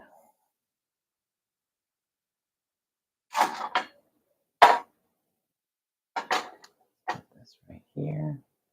So yeah, so if you want to chop some fruit and just add those in, I think what I'll do, instead of trying to mix it into the batter, I'm going to put some into the bottom of these little muffin tins, and then I'm going to sprinkle some on top as well. So you got these little pieces. You want the pieces to be pretty small. If you also just want to kind of run this in the blender, you totally can. But I'm just going to chop them. We got some strips, got some pieces. And then you also want to oil your muffin tins. So that's another place this little sprayer comes in super handy.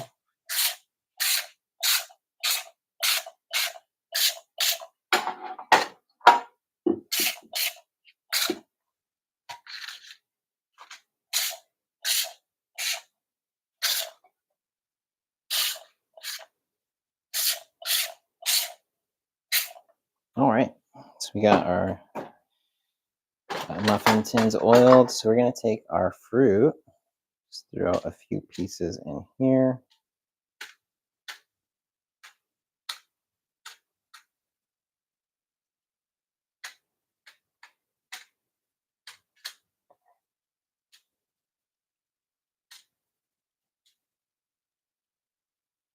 Hopefully it being on the bottom won't make it burn or anything. Never tried it like this, so I just mixed it in, but I'm curious to try it a different way. So we're going to see how it goes.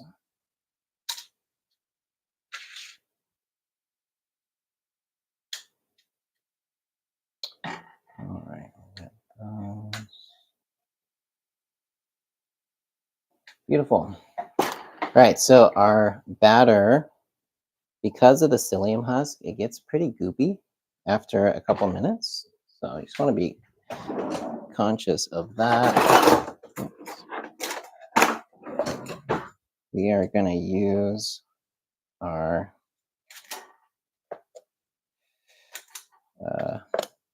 ice cream scooper to dish out our batter. Boom, so convenient.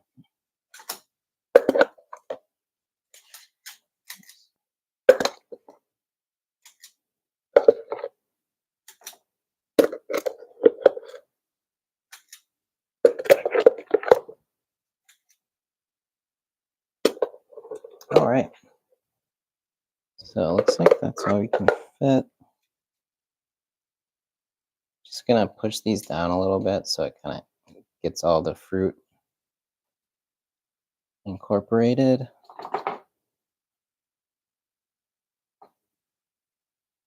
And then I'm gonna chop a little bit more fruit and stick that on top. So we'll grab our other pluot. You can also just do pears if you want to do another pear. Stick my knife.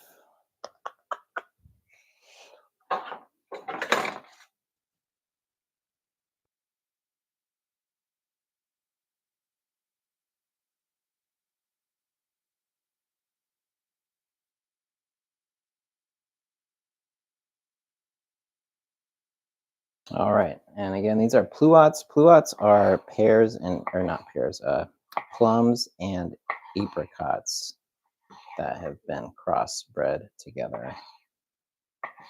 So we're just going to chop these little pieces, and then I'm going to put these pieces on top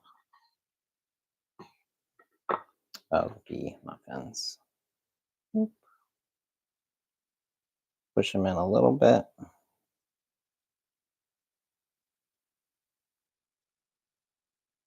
Boop, boop. Looking good.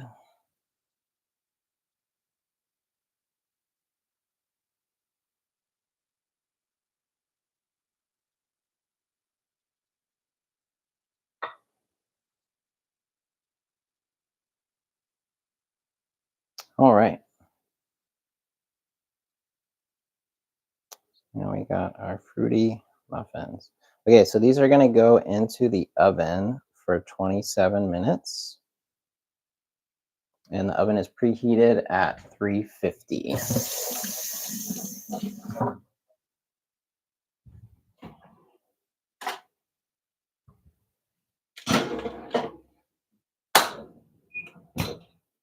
All right, so I'm gonna set my timer for 27 minutes. And now the last thing we need to do is make our chickpea salad. And we have our components essentially ready to go. I think we just need to chop celery and pickles. So I'm just gonna rinse my cutting board off real quick.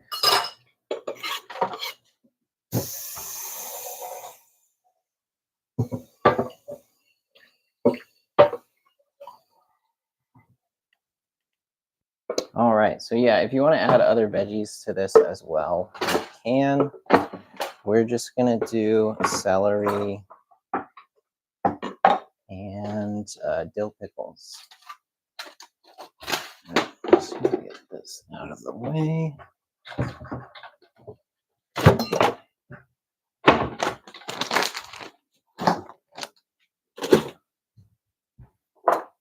Do a quick little cleanup. All right.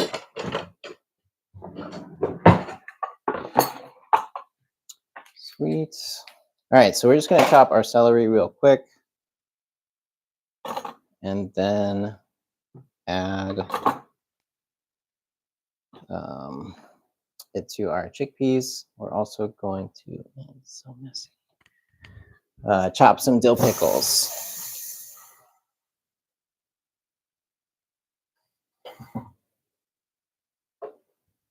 All right, so we got our celery right here.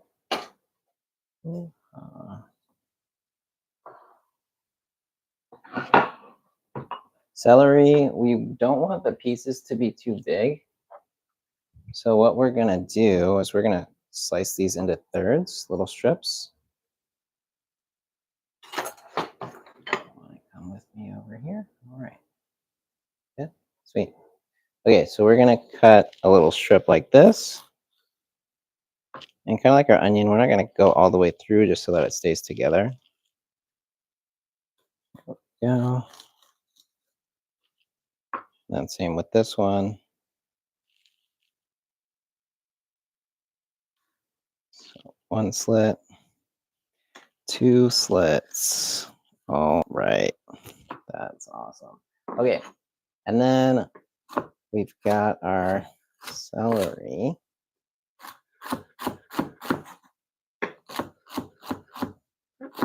We don't want these pieces to be too big. So we want them just to add a little bit of crunch, but not be overpowering with celery flavor.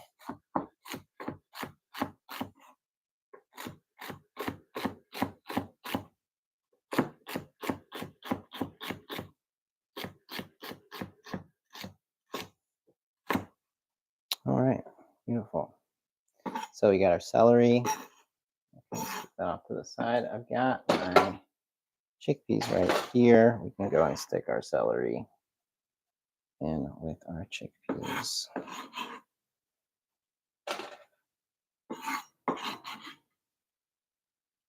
All right, next we got some dill pickles we're gonna chop.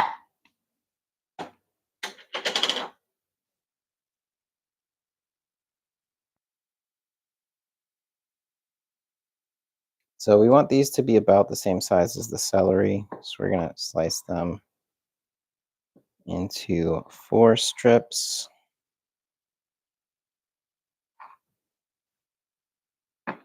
And then just chop these.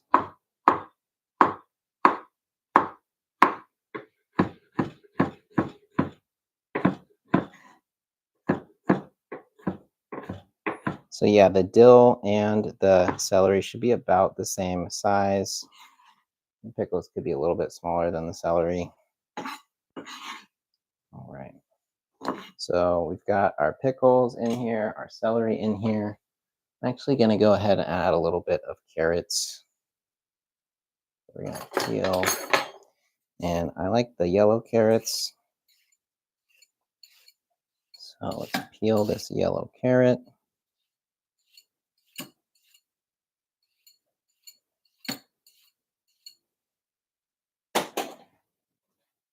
Chop off the ends. And I'm gonna, just like the celery, we're gonna kind of pre-split this. But instead of thirds, we're gonna do quarters.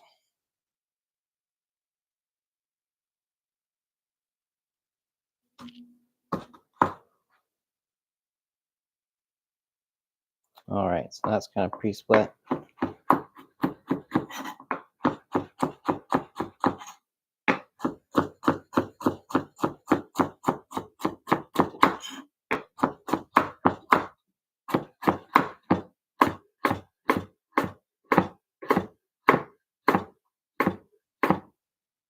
All right, gonna taste this.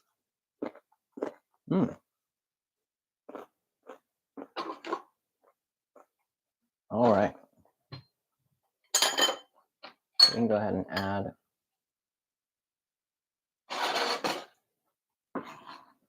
carrots.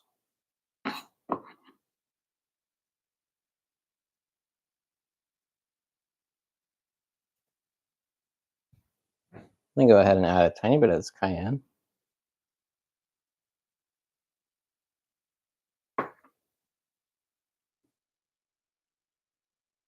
You could also do red bell pepper if you don't want to use cayenne. I'm just gonna taste this and make sure it's not like super spicy.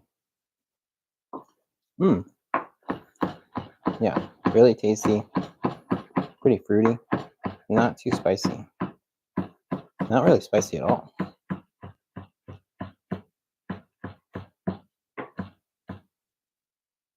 All right, so there's our cayenne pepper.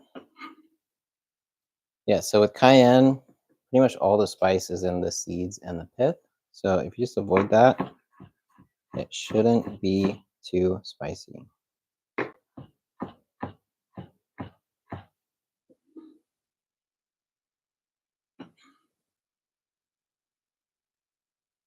All right, and then we're gonna add a little bit of parsley. When you're chopping parsley, what I recommend is just making like a little bouquet and just kind of grabbing the ends of the stems and pulling all the leaves together. If you have some of the stems that are way longer than the others, you might want to separate those. All right.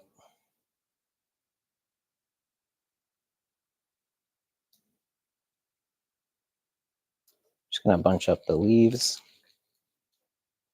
I like to roll them into a little packet. This makes things easier to chop.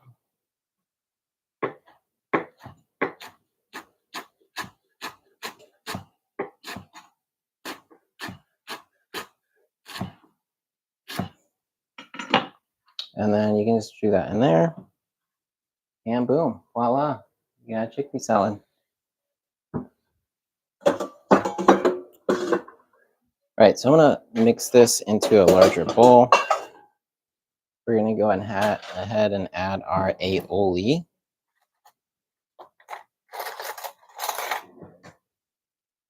So here's our lovely aioli that we made earlier.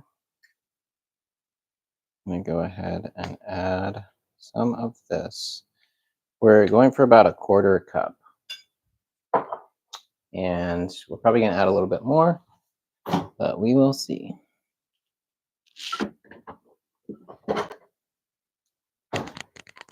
You also want to add a little bit of either Dijon or spicy brown mustard. I'm gonna grab my potato masher and mash some of these chickpeas.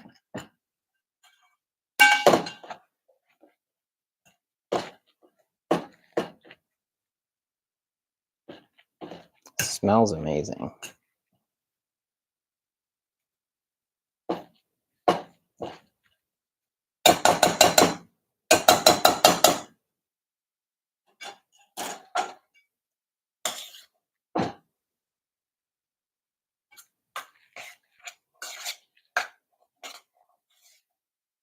At this point, you just want to mix everything together. I like having the yellow carrots and the pepper in there to add some color.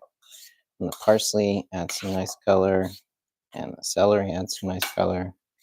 So yeah, just kind of makes it look a bit nicer. I'm going to add a little bit more aioli.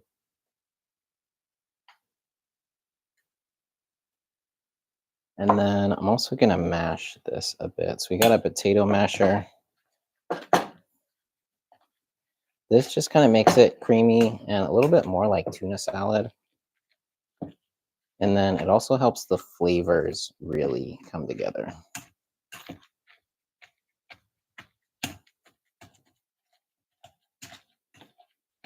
All right.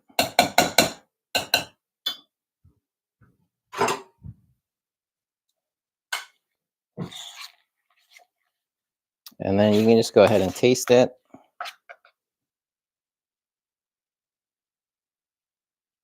Mm.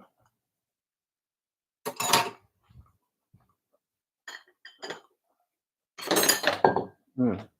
Mm. Mm-hmm. Mm. That's really good. I think it needs a tiny bit more sauce, but it tastes great. All right.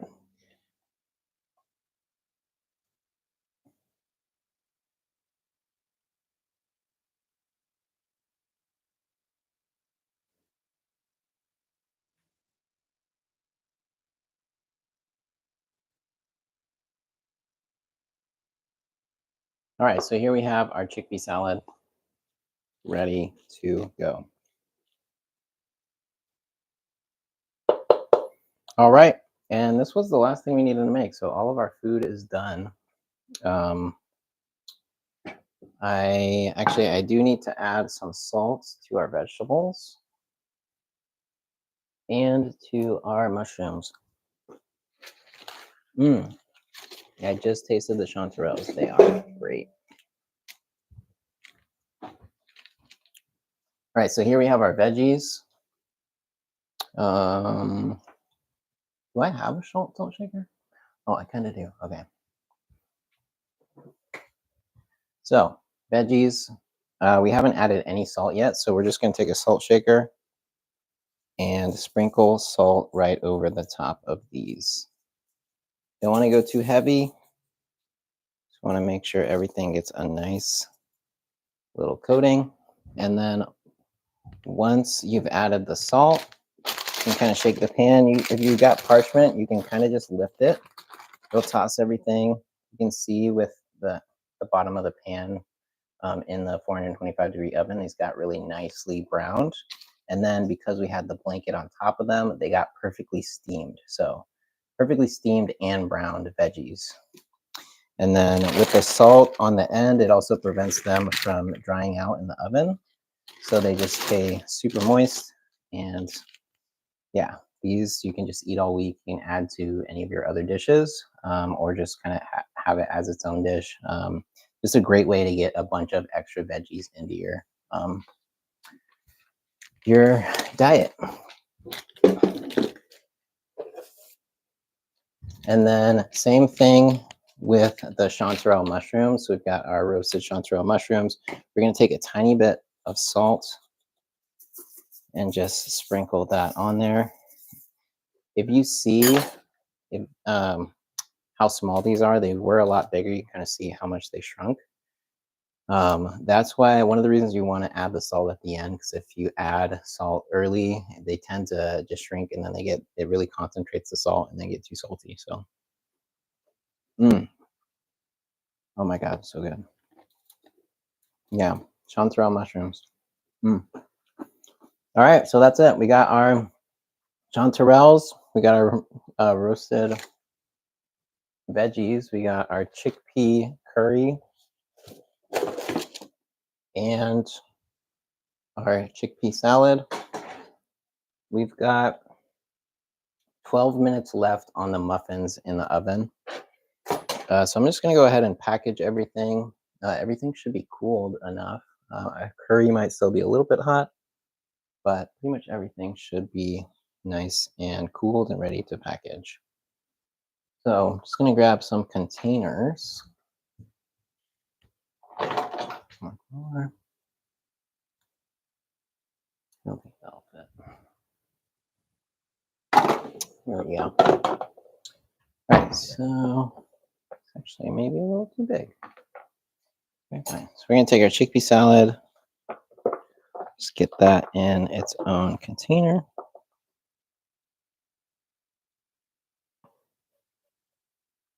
And then this, I'm probably just going to eat with lettuce wraps, but also if you want to make like a chickpea salad sandwich, this is great for sandwiches, just with a little bit of tomato and lettuce, or a lettuce wrap. You just grab like some romaine hearts, and just like the romaine lettuce leaves are perfect little lettuce wraps for these. But yeah, this one's super delicious. And it's already cooled, so we can just stick the top on, stick it in the fridge. We're going to package up our vegetables next. So we've got all these beautiful roasted veggies that we need to get in a container. I'm just going to grab a glass, little Tupperware container. Just like to have these. I'm obviously not going to eat all these veggies at once. Yeah. But if you were, you could have them in a glass container and just stick the whole thing in the fridge.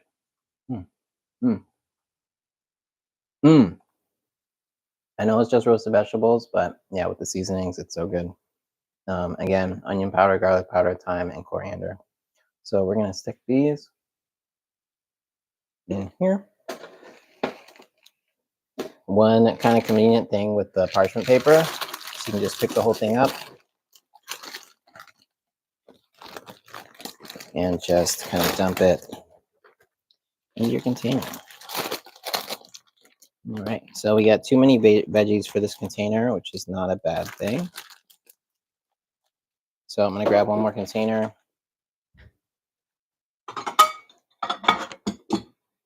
And we will get that in here. And for the veggies, we got potatoes, sweet potatoes, cauliflower, broccoli, carrots, red jalapeno peppers, and some broccoli leaves. But yeah, super yummy roasted veggies. I'm super excited about these. Mm. Mm. Mm. Mm. Mm. Mm. And we got the aioli to go with these. I'm so excited. Mm. All right, so next we need to package up our curry. And I already tasted the curry. It's so good. I make curry a lot, so it's kind of hard for me to be blown away by curry, especially when it's a curry that I make often, but it turned out so good. I'm so excited about it. And it looks beautiful. Oh man, those muffins look awesome. You got muffins in the oven. There's 8 minutes left. Just do a little cleanup. All right, so we got our tuna salad. I'm gonna grab our curry. And then we've also got our millet in the pressure cooker, which I totally should have taken the top off.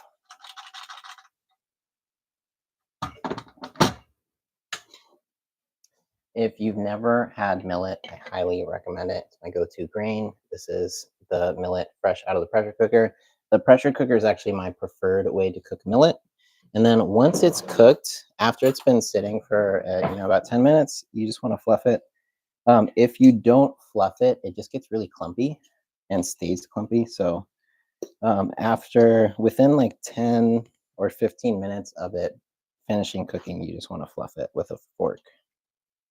And that'll make sure that it doesn't get too clumpy so that later when you in the week when you go to eat it, it just is all separate little grains. And millet has a unique flavor. It's very grainy, very delicious. If you like whole grains or quinoa or it's another one like wheat berries or something or like kamut, any of those wheat varieties, this is like a great gluten-free alternative. Also a little bit similar to couscous, but not totally. But yeah, it's very delicious. And so yeah, we're just gonna let this cool a little bit before we package it.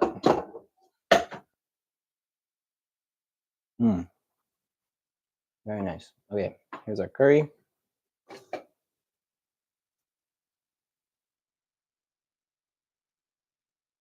Not sure why it's not focusing.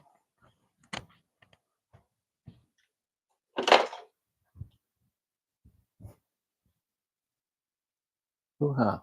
There we go. Not better.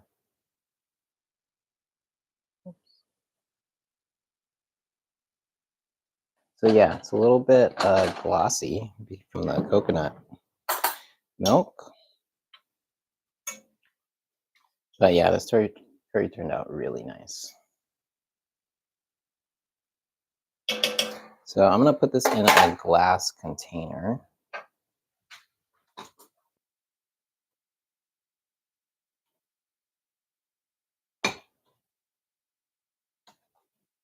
Get my light to stay. There we go. So I've got a big container for this. I don't think it's all gonna fit, but we'll get as much as we can.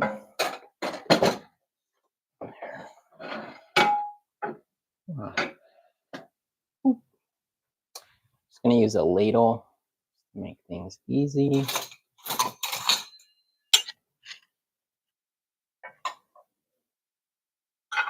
Yeah, it looks really nice. Oh, great. And the flavor's super good. And kind of like I said before, we add the broccoli at the end so that it stays green and doesn't get too mushy. I'm very happy with this curry. It's gonna be awesome dinners for me this week. All right. Like, can we fit all of this in this one container? Let's find out.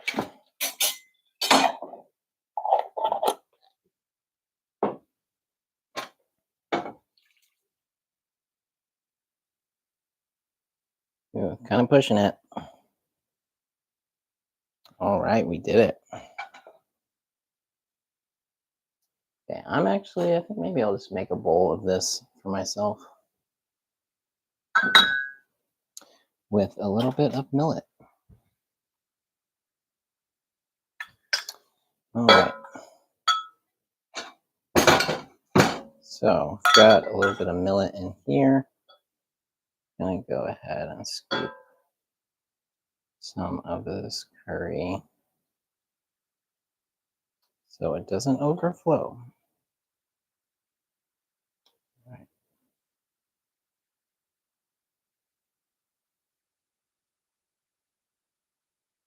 Perfect.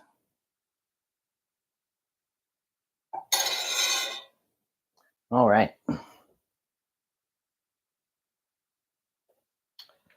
So we've got our roasted veggies packaged up. We've got our chickpea salad. We've got our chickpea veggie curry.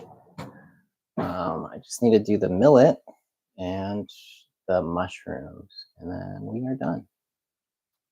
So yeah.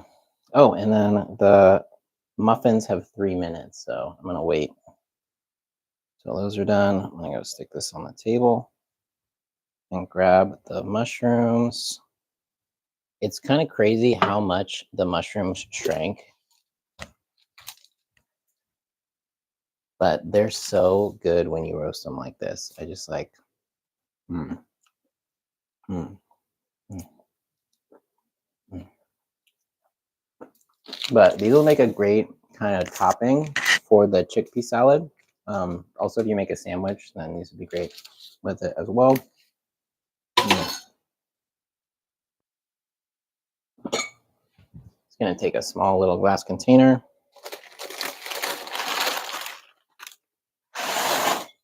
Swoop. All right. Yeah, it's crazy how much mushrooms we used, and then we got this. But they're so good. Oh my god. Mm, mm, mm. I wish y'all knew. There's a little bit of onion powder that gives it kind of like an onion ring vibe. Okay. All right. Last thing. We got millet.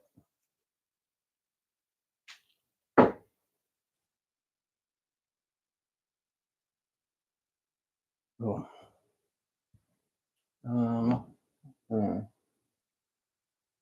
think I'll maybe use this guy.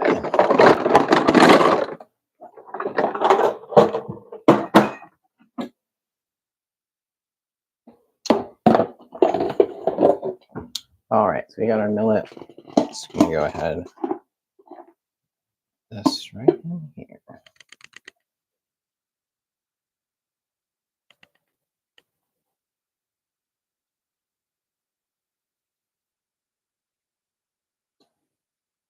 Perfect.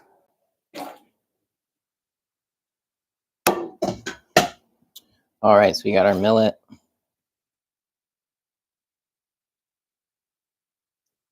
Fluff it a little bit. Sorry about that. So yeah, so here's our millet. And our muffins have 50 seconds. So just gonna go stick these on the table. I do have a little bit of cilantro to go with the curry. So I'm gonna chop this up, and then our muffins should be done.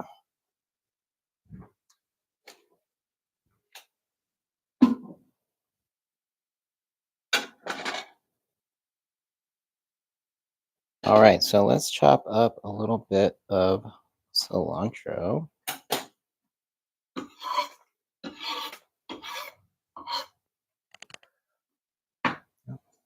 Okay. So cilantro, just like the parsley, you just want to bunch it up. With cilantro, you can use the stems. So it doesn't matter if you get some of the stem. And you just want to chop it. All right, beautiful. So yeah, we'll just use this as a garnish for our curry. Go right here. Just go boom. Awesome. Okay, it is the time we've been waiting for. So muffins are done. Just gonna go ahead and take them out.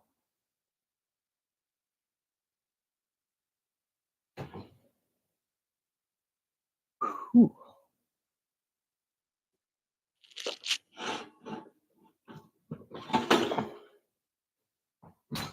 All right, so we have our Pear Spice Pluot Millet Muffins.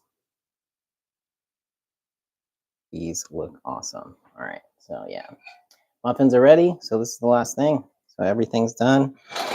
Now I just need to clean up and get stuff put away. So I'm gonna post a picture of the completed meals on my Instagram. So if you want to see it, you can check there. And this is meal set number 5 for my plant-based meal prep mastery course. If you want to make these meals, you can get meal set number 5 in my mastery course, and it has the recipes, prep list, shopping list, and menu. So I'll be uploading that later this evening, and as well as look out for the next meal sets. And thank you so much for joining me. I will catch y'all next time. Stay fresh. Peace.